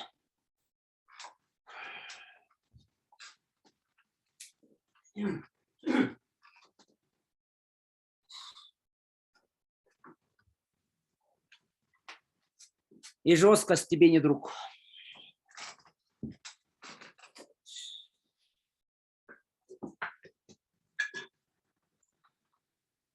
Это две крайности. Посередине есть любовь. Любовь и доверие. На это доверие всегда никчемно, если полагается на прошлое.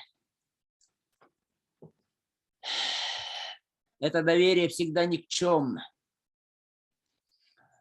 если полагается на прошлое. Природа ума такова, что наше доверие строится на прошлом. Нет прошлого отныне. Почувствуй это.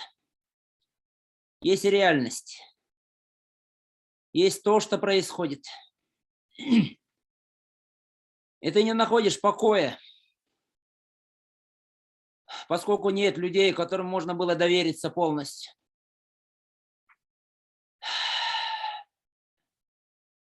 Должны быть такие люди в жизни, в человеческом пространстве, что бы они ни делали, как истинная мать, как истинный отец, который доверяет, полностью доверяет действиям своих детей. Точно так же ты должен доверять своим близким, что бы они ни делали. Даже если отношения прекращаются, доверие остается. Возможно, год будет сложный во взаимоотношениях.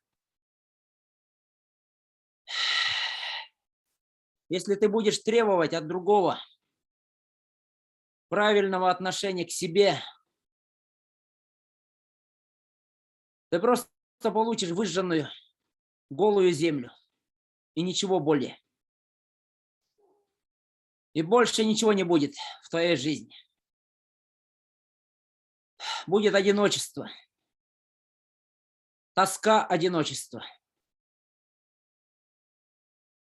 гнетущая боль одиночества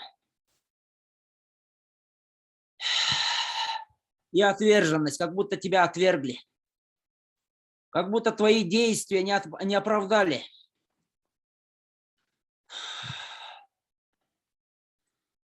Самых лучших твоих ожиданий и ожиданий твоих близких. Время ожиданий закончилось. Ждать нечего.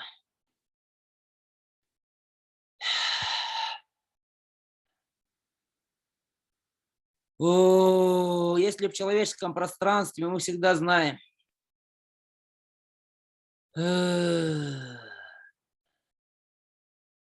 что всегда выход есть, то в пространстве ума есть моменты, когда выхода нет. Это разные пространства.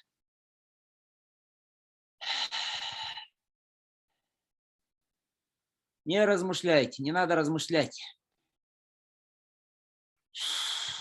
Обращайся к своему одиночеству. Ты должен пройти через одиночество.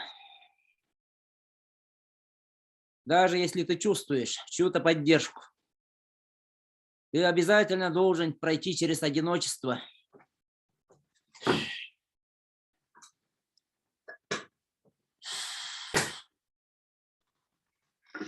Почувствуй, пожалуйста, это.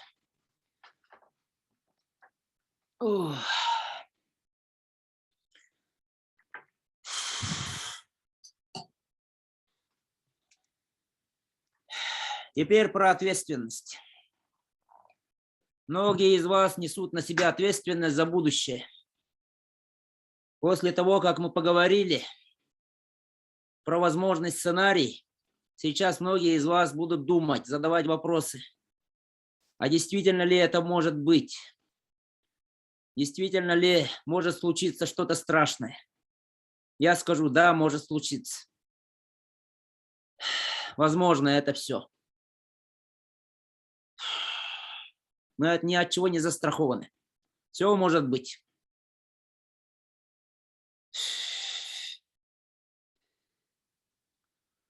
Но ты должен пройти через это без ответственности за все человечество. Те люди, которые искренне брали ответственность за будущее человечества, за будущее общества, многие были расстреляны. Просто расстреляны. Очень интеллигентные,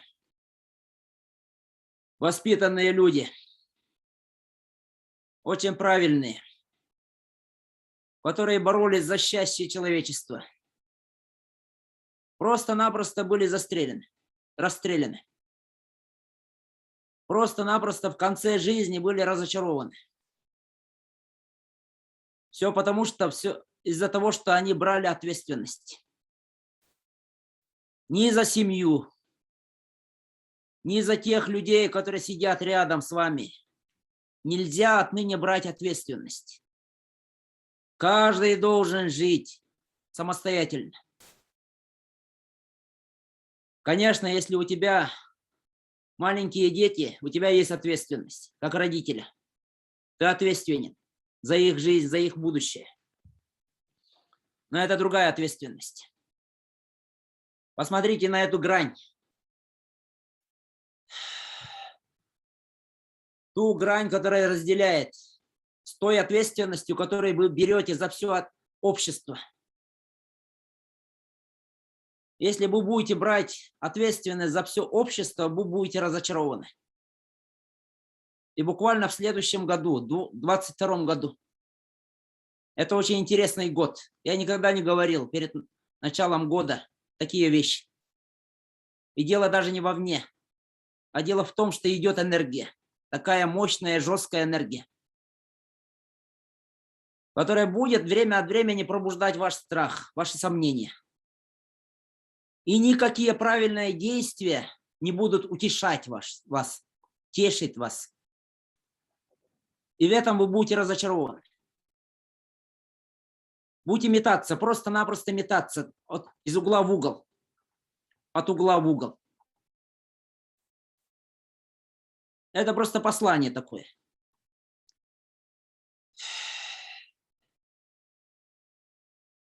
У тебя есть один путь, один единственный путь. Встреча с Богом внутри себя.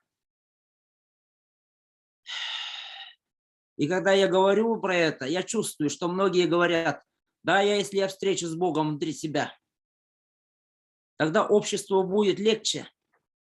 Тогда же ведь я помогу чем-то людям, которые вокруг меня. Это опять поворот не в ту степь. Но это не про эгоистичность. Вы должны уловить вот эту грань и почувствовать внутреннюю ответственность. Внутреннюю ответственность. Внешняя ответственность – это всегда идея. И духи говорят, что мы застряли в идеях.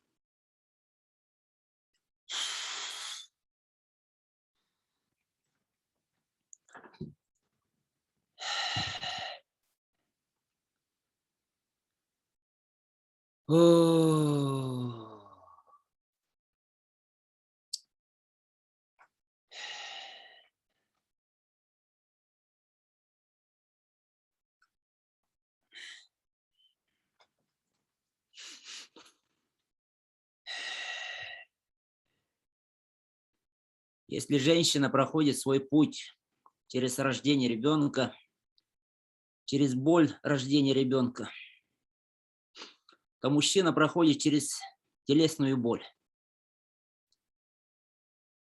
Будучи часто израненным, лишенным комфорта, он проходил свой путь и через тело осознавал свой дух. Нам предложен такой путь. Если мы вдаемся вот в идеи какие-то, то приходит боль. Чаще всего телесная боль. Я говорю про мужчин.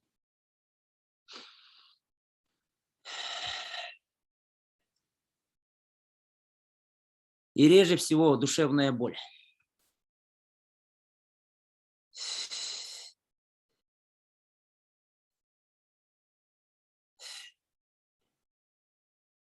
Если душевную боль мужчина способен закрыть на какое-то время, у него есть такая способность. Поскольку ум сильный, И если мужчина вдается идее, то не проще стать даже к стенке, чтобы его застрелили. Он может идти на многие лишения,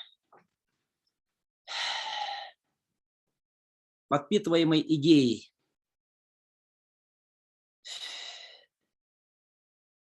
Но за этой телесной болью открывается душевная боль. Вот эта душевная боль, она самая страшная для мужчины.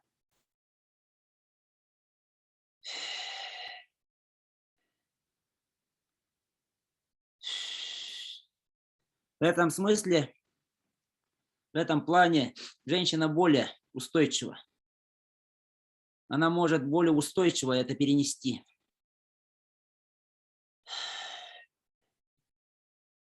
И когда приходит душевная боль, мужчина часто пытается заглушить эту боль алкоголем, наркотиками, своей деятельностью, деньгами, славой, чем-то другим, чтобы не отвлечься. Но дальше нам никак не уйти от этой боли. Этот год будет скрывать вот эту боль. Опять же, я никак не хочу настраивать вас на это. Но в этом году мы должны обязательно проходить вот через эти заслоны, препятствия, одиночество, разочарование. И очень важно, чтобы внутри каждого из нас сиял огонь, был свет. Но мы настолько привыкли к этим словам, что вот я чувствую, когда начинаю говорить про это, тут же многие начинают уходить совершенно в другое пространство. Мы слишком много слышали эти слова и очень мало на себе ощущали это состояние. Очень мало на себя ощущали вот эти состояния света. Это не эйфория. Это не дхарма какая-то. Это не радость просветления. А человеческая любовь.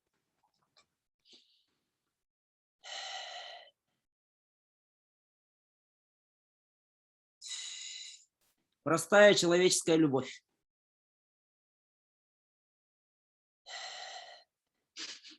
Доверие. Мне очень сложно ввести, особенно мужчин, в это пространство. Я чувствую это. Я осознаю, что не я веду. Я просто чувствую, что происходит сейчас с вами. Но я чувствую, что сложно вас туда привести. Мы очень долгое время были подпитаны идеями.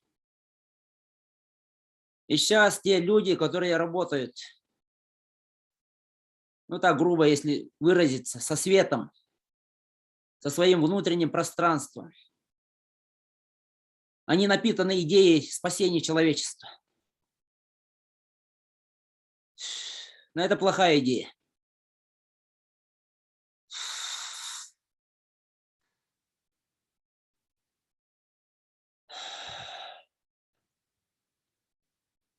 У мужчины есть хорошая способность анализировать. Но я бы призвал вас прочувствовать это состояние, изучать это состояние. Простое человеческое доверие, когда ты проиграл, когда ты проигрыш, когда дело, которому ты служил, предало тебя. Вернее, ты не смог, не выдержал. И ты остался в одиночестве. Ты остался без идеи. Время жить без идей. Время жить без внутренних знаний, можно так сказать. Время жить в любви.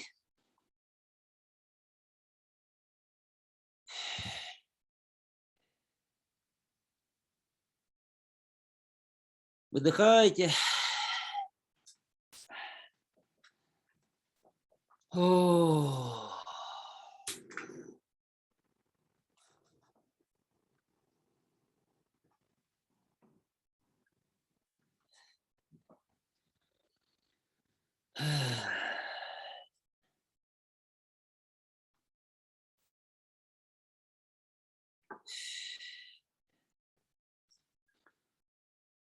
Пусть будет опустошение, пусть будет такое состояние, когда как будто что-то ушло. То, что тебя поддерживало, как будто ушло. Это будет правильно.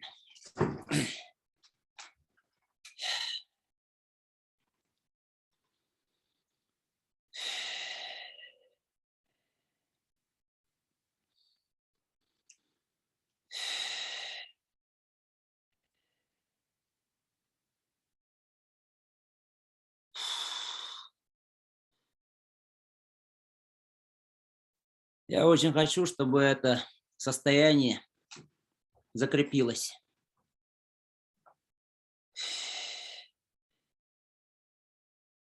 Когда нет внешней поддержки,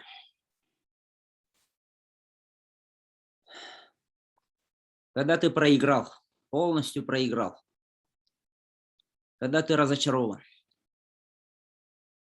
но свет продолжает гореть в тебе.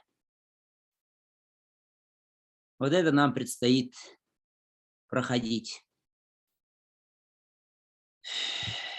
И не бойтесь этого. Выход есть. Но выход не для ума. Эти опасные слова, опять же. Когда я говорю, выход есть, ум тут же подбадривается и говорит: о, хорошо, выход есть, значит, все будет хорошо. Значит, все будет прекрасно. Мы пришли примерно в такое время, когда все будет плохо. Все будет очень плохо. Когда внешнее говорит, тебе все время утверждает, что все будет плохо. То дело, которое ты затеял, застревает. Тебя приглашают на работу, потом отказывают. Открываешь интернет, а там новости одни негативные. Дети недовольны тобой.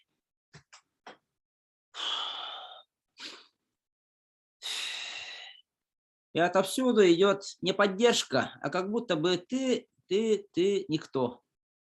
Все время как будто напоминание того, что ты никто.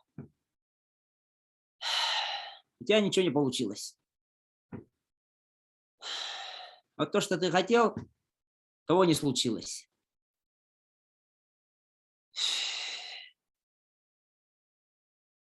Но есть пространство. Очень сильное пространство, которое зовет нас в этом году. Очень сильно зовет. Пожалуйста, говорит, идите ко мне. Идите в это пространство.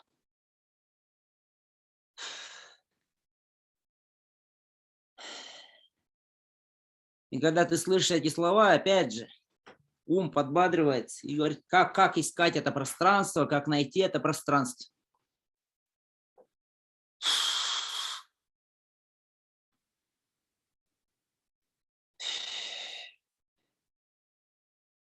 В жизни, когда будут разочарования,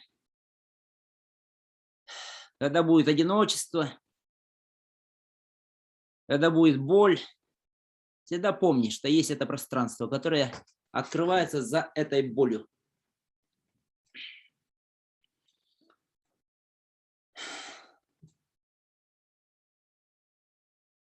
Почувствуйте это.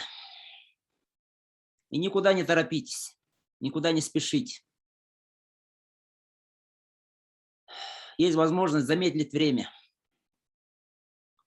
Есть возможность поглубже ощущать, поглубже погружаться в пространство, погрузиться.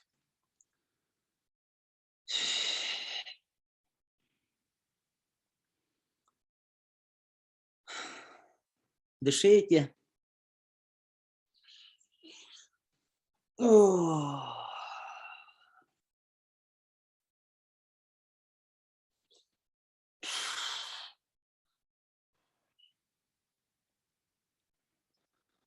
Чувствуйте тело.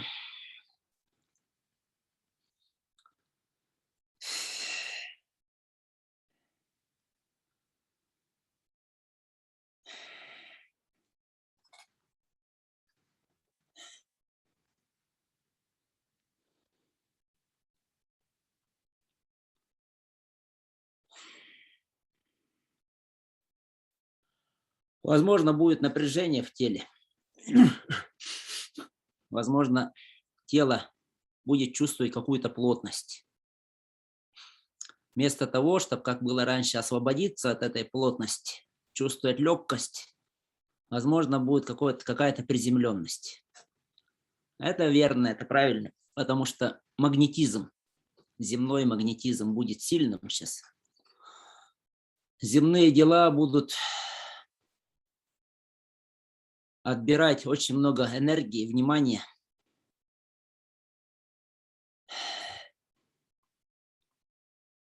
А где-то за стенкой,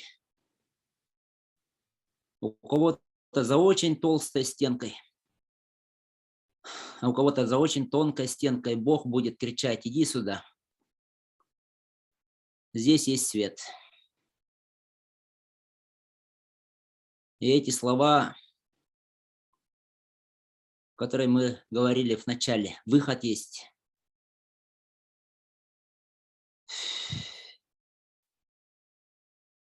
Когда жизнь преподносит что-то тяжелое, темное, плотное, просто расслабляйся, просто доверься Богу.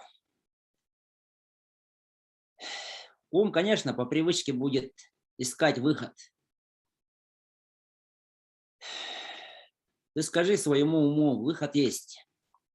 Не спеши, не торопись, не объясняй,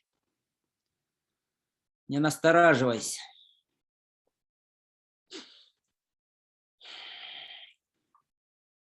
Темнота – это выход.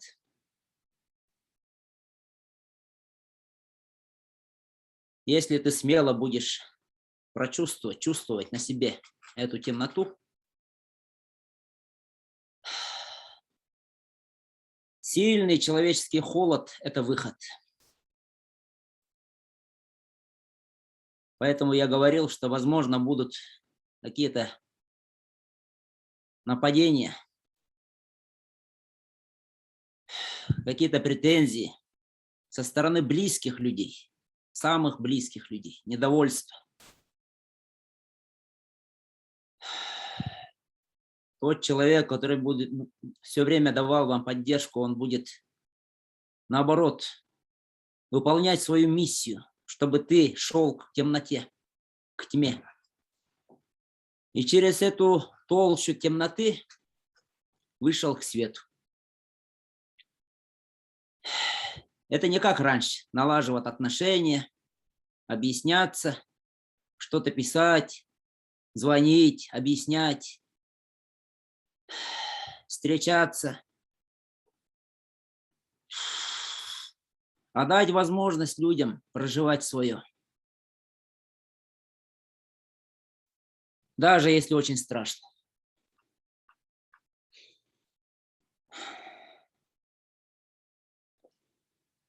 Я очень благодарен вам, то, что смогли пройти через это.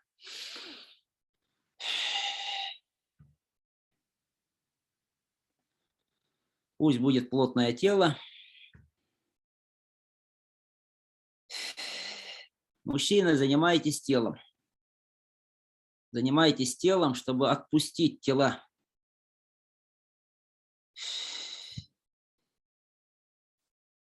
У многих тела будут напряжены, очень сильно напряжены, будут появляться старые боли.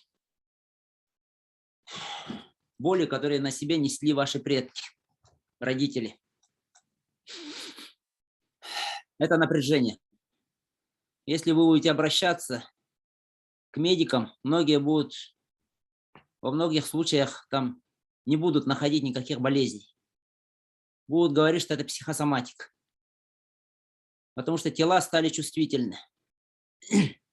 Тела стали чувствительны, мужчины чувствуют очень сильно это.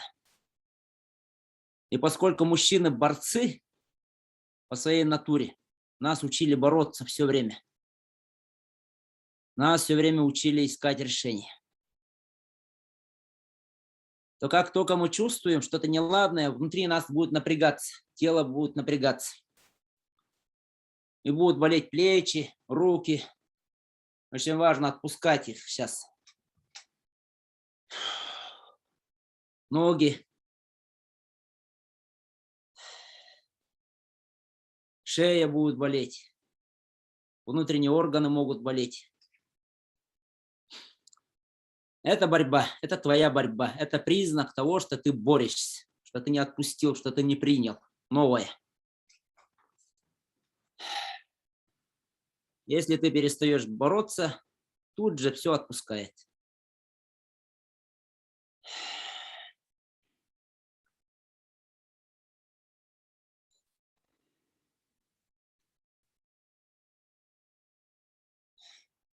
Есть возможность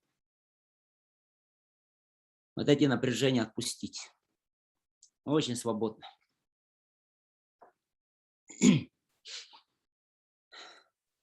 Ну что ж, я могу ответить на вопросы, можем пообщаться как-то немножко. Можете включить микрофоны, включить видео. Но очень хочу, чтобы это общение было, чтобы это общение не переходило на ум, на уровень ума. Чтобы это общение было продолжением того, что ты прочувствовал. Неси этот свет, вернее, веру в свет. Веру в свет, в свой дом. Это очень важно.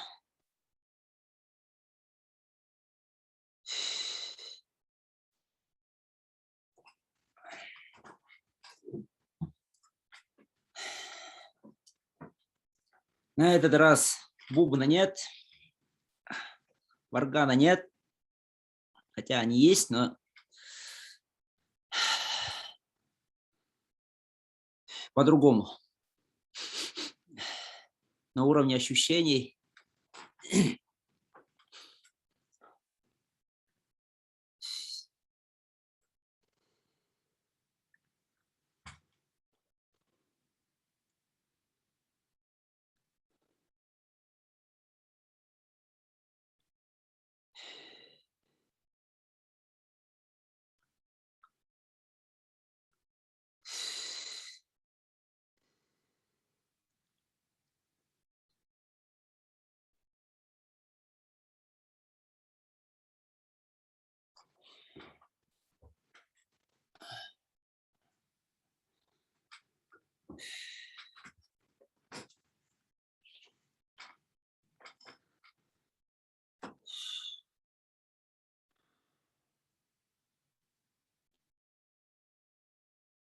Если раньше я чувствовал, очень сильно чувствовал энергию Второй мировой войны, то сейчас я очень сильно чувствую энергию гражданской войны.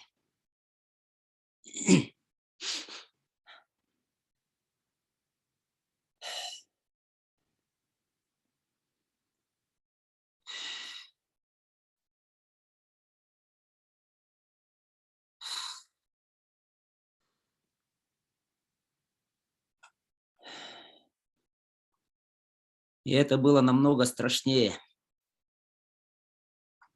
когда был не общий враг, а были люди, с которыми ты раньше был вместе, и которые вдруг перестали разделять твою идею, твои мысли. Когда разделение происходит внутри общества, когда разделение происходит в общем пространстве.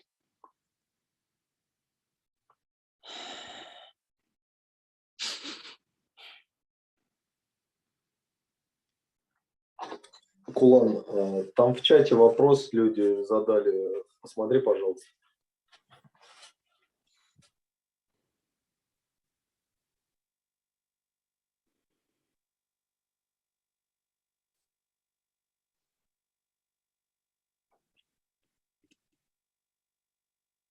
Я пока вижу просто только про звуки, что было раньше.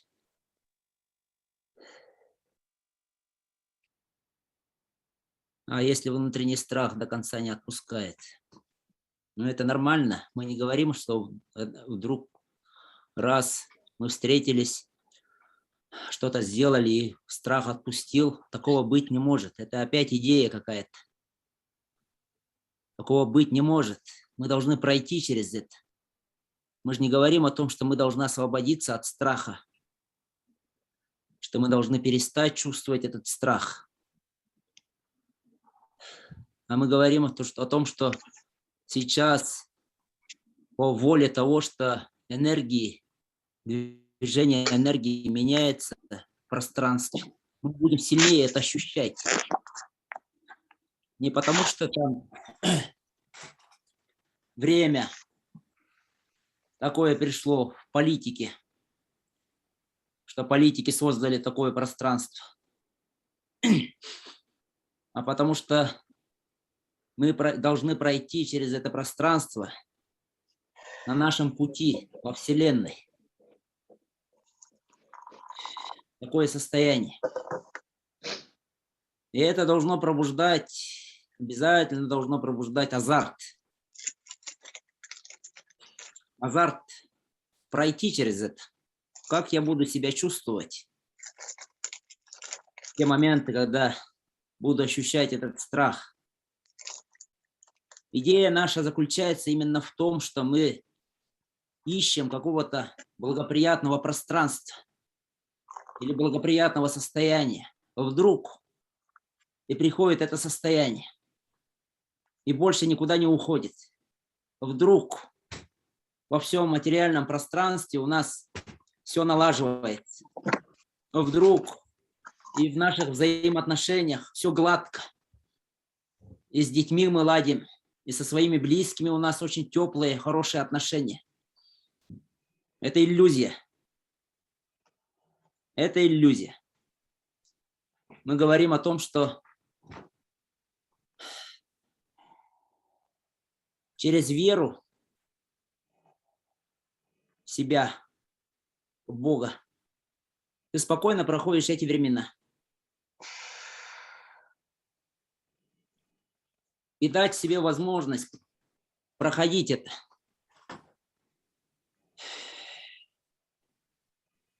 Идея как раз, идея человечества всегда заключалась в том, чтобы создать общество, такое благоприятное общество, где все люди будут очень честными, никто не будет воровать, никто не будет обманывать. Это идея.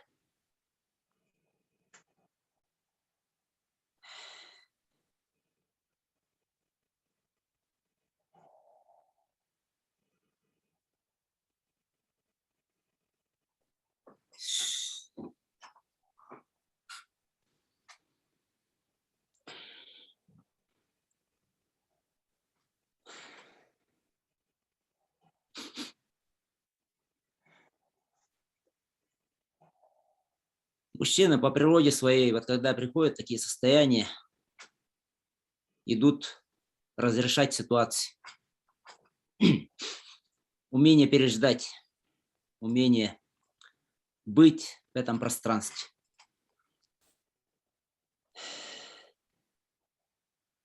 Я понимаю, я чувствую, что многое сейчас непонятно. Следующий год будет нам показывать, о чем мы говорили сейчас.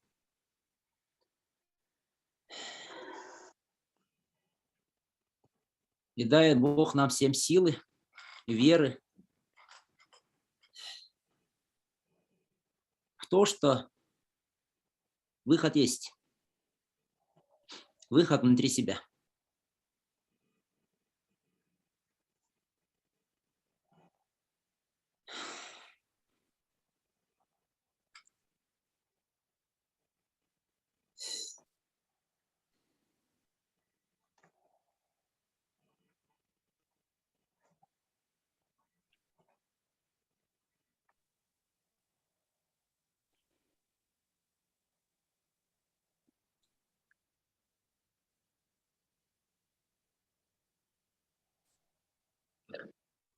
Гулан, вот вы говорите, что спасать мир– это плохая идея. А есть вообще какая-то возможность помочь близким своим, чтобы... Я не понимаю, как, не знаю, о чем я сейчас говорю, что вообще ничего нельзя сделать. Вы же сейчас нам это говорите.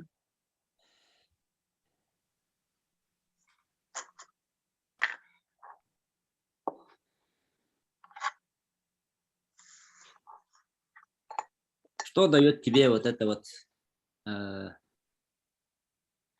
понимание, что нельзя ничего сделать? Что приходит внутри тебя? Ну, Какое отчаяние, состояние? конечно. Что? Отчаяние. Вот именно. Вот это отчаяние ты должна пройти.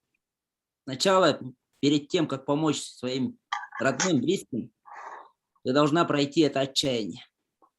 Потому что это отчаяние от идеи, что ты что-то можешь сделать.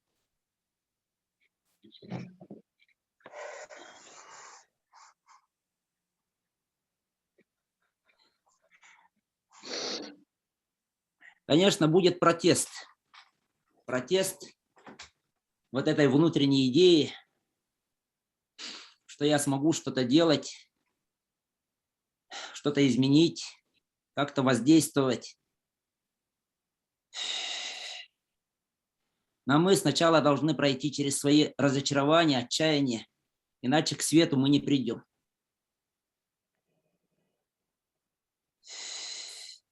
Иначе никак нам не обрести этот свет доверия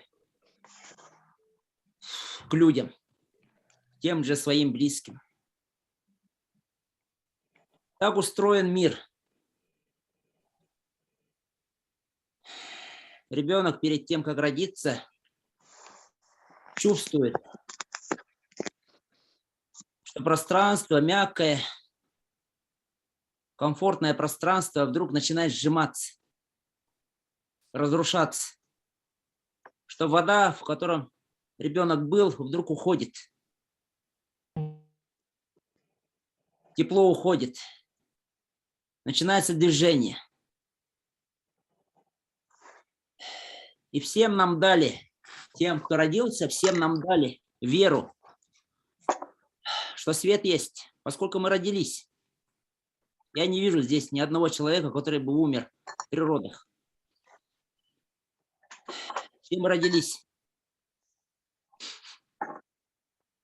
Значит, мы обрели свет, свет этого мира.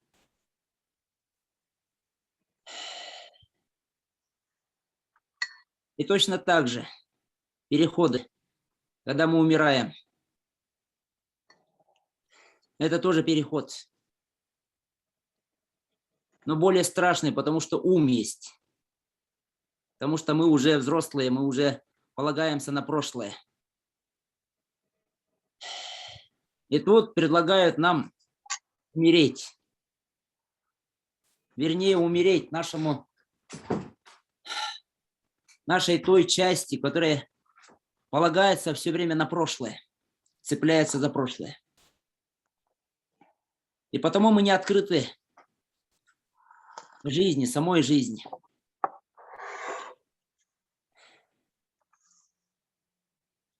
Я понимаю, что не дал утешения уму. Вашим умам я не дал утешения. Я это понимаю. Было бы по-другому, что если я говорил бы, вот, поздравляю вас с Новым годом, все будет хорошо, держитесь, детки, все будет прекрасно, все будет здорово.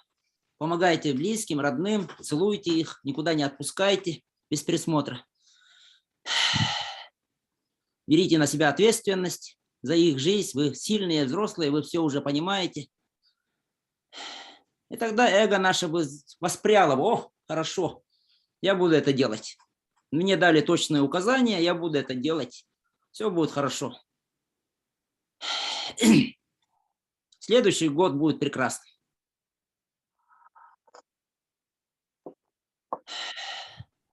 Это призыв для того, чтобы вы посмотрели на свои внутренние страхи, на свои внутренние сомнения. И весь мир сейчас помогает нам смотреть на это. Столько информации нам дает.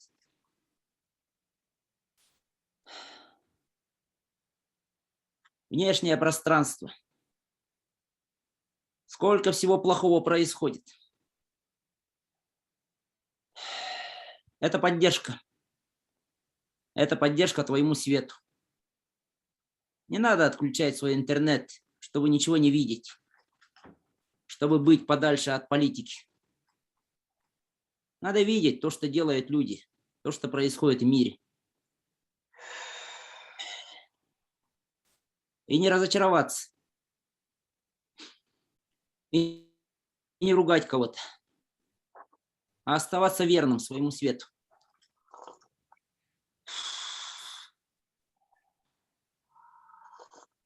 И самое важное, в тот момент, когда приходит жесткая энергия, очень жесткая энергия, когда вдруг начинаются схватки, и ты вдруг чувствуешь, что тебя начинает выбрасывать из этой жизни. Ты вдруг понимаешь, что полагаться не на кого, что все вокруг сжалось. И те люди, которые были раньше рядом, и теплотой своей ладони поддерживали тебя, вдруг исчезли куда-то. В этот момент пусть пробуждается доверие. В этот момент пусть будет радость жизни.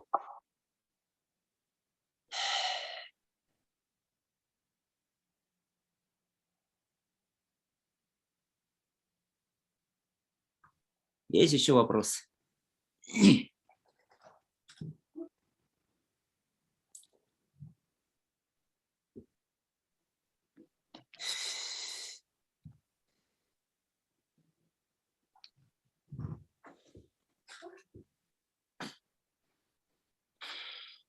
Должно же ведь человечество когда-то научиться справляться со своими страхами.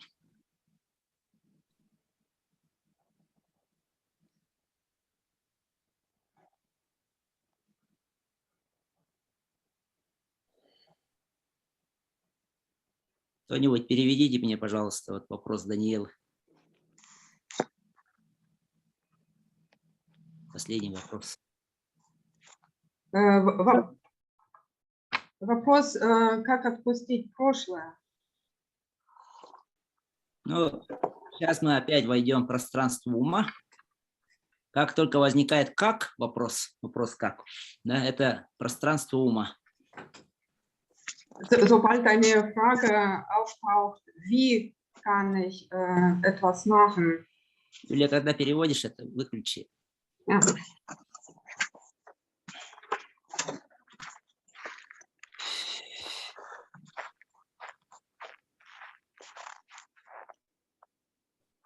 Есть еще вопрос? Как себя чувствуете?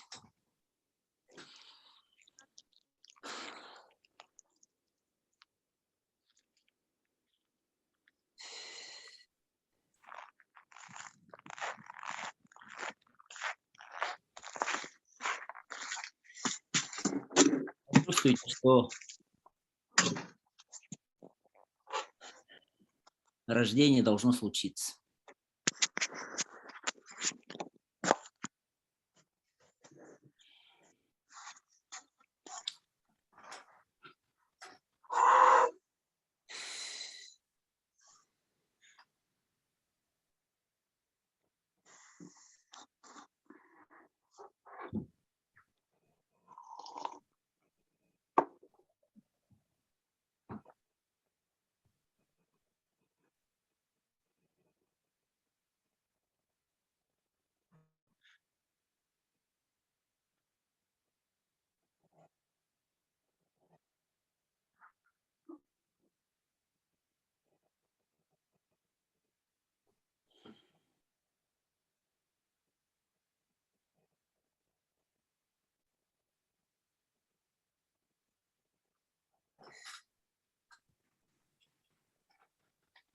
Просто проживайте это состояние. Желательно не задавать вопросов «как», которые начинаются со слова как это сделать, как быть, потому что все делается в моменте.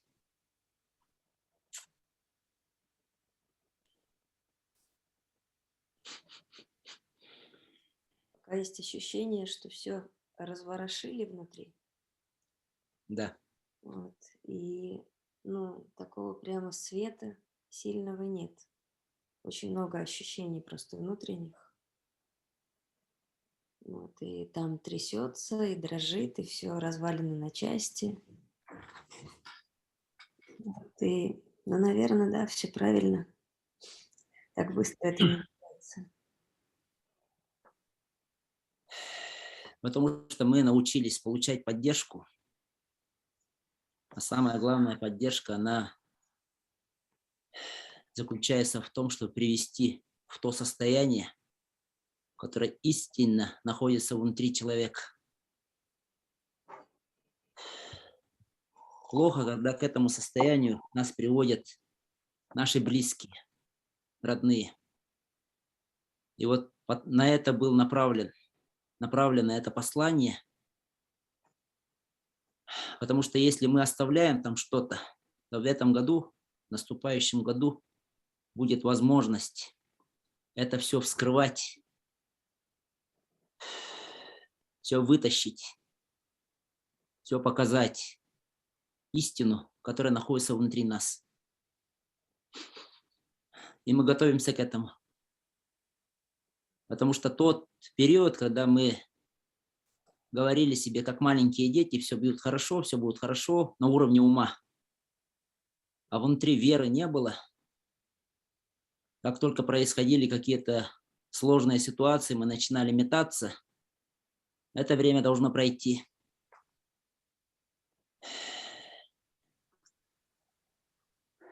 Все время приходит образ распятого человека,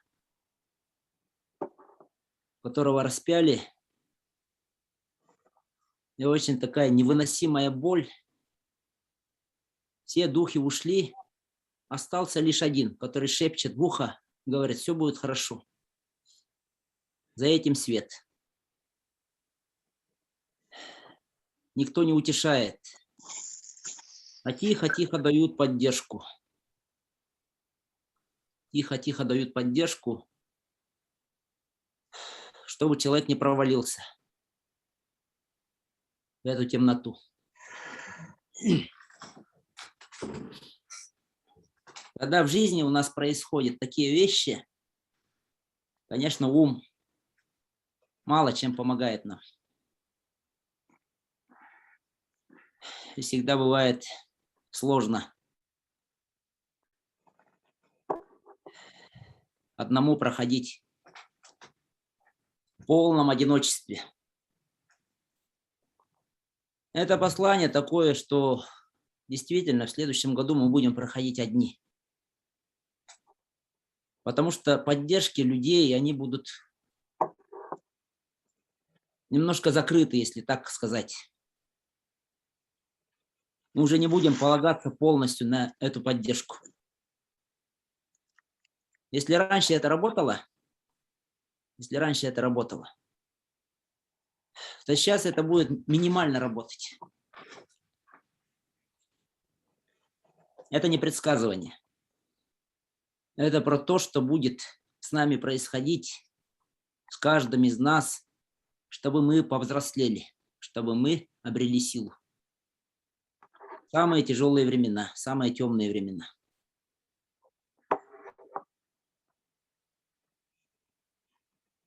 И приходит такое ощущение, когда время разговора заканчивается. И потому нет вопросов. Вроде как ничего не понятно, но Все понятно. что-то сцепляется и чувствует, что есть какое-то понимание этого. Понимание приходит на другом уровне, на совершенно другом уровне.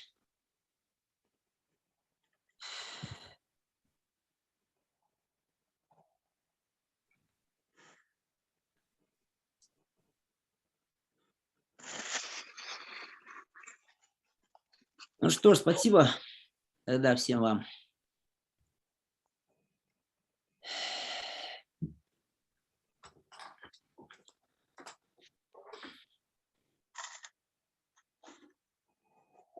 Рождение и смерть соединяются, Смерть и рождение. и во взрослом состоянии мы понимаем, что все едино.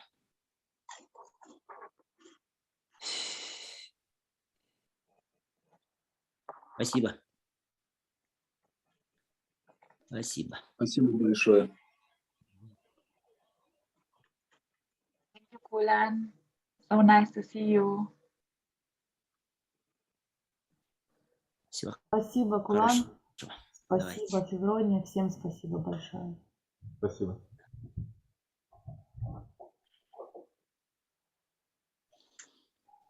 Большое спасибо. Спасибо. Maqtal Kulan. Barcha yigitda Тау. bitta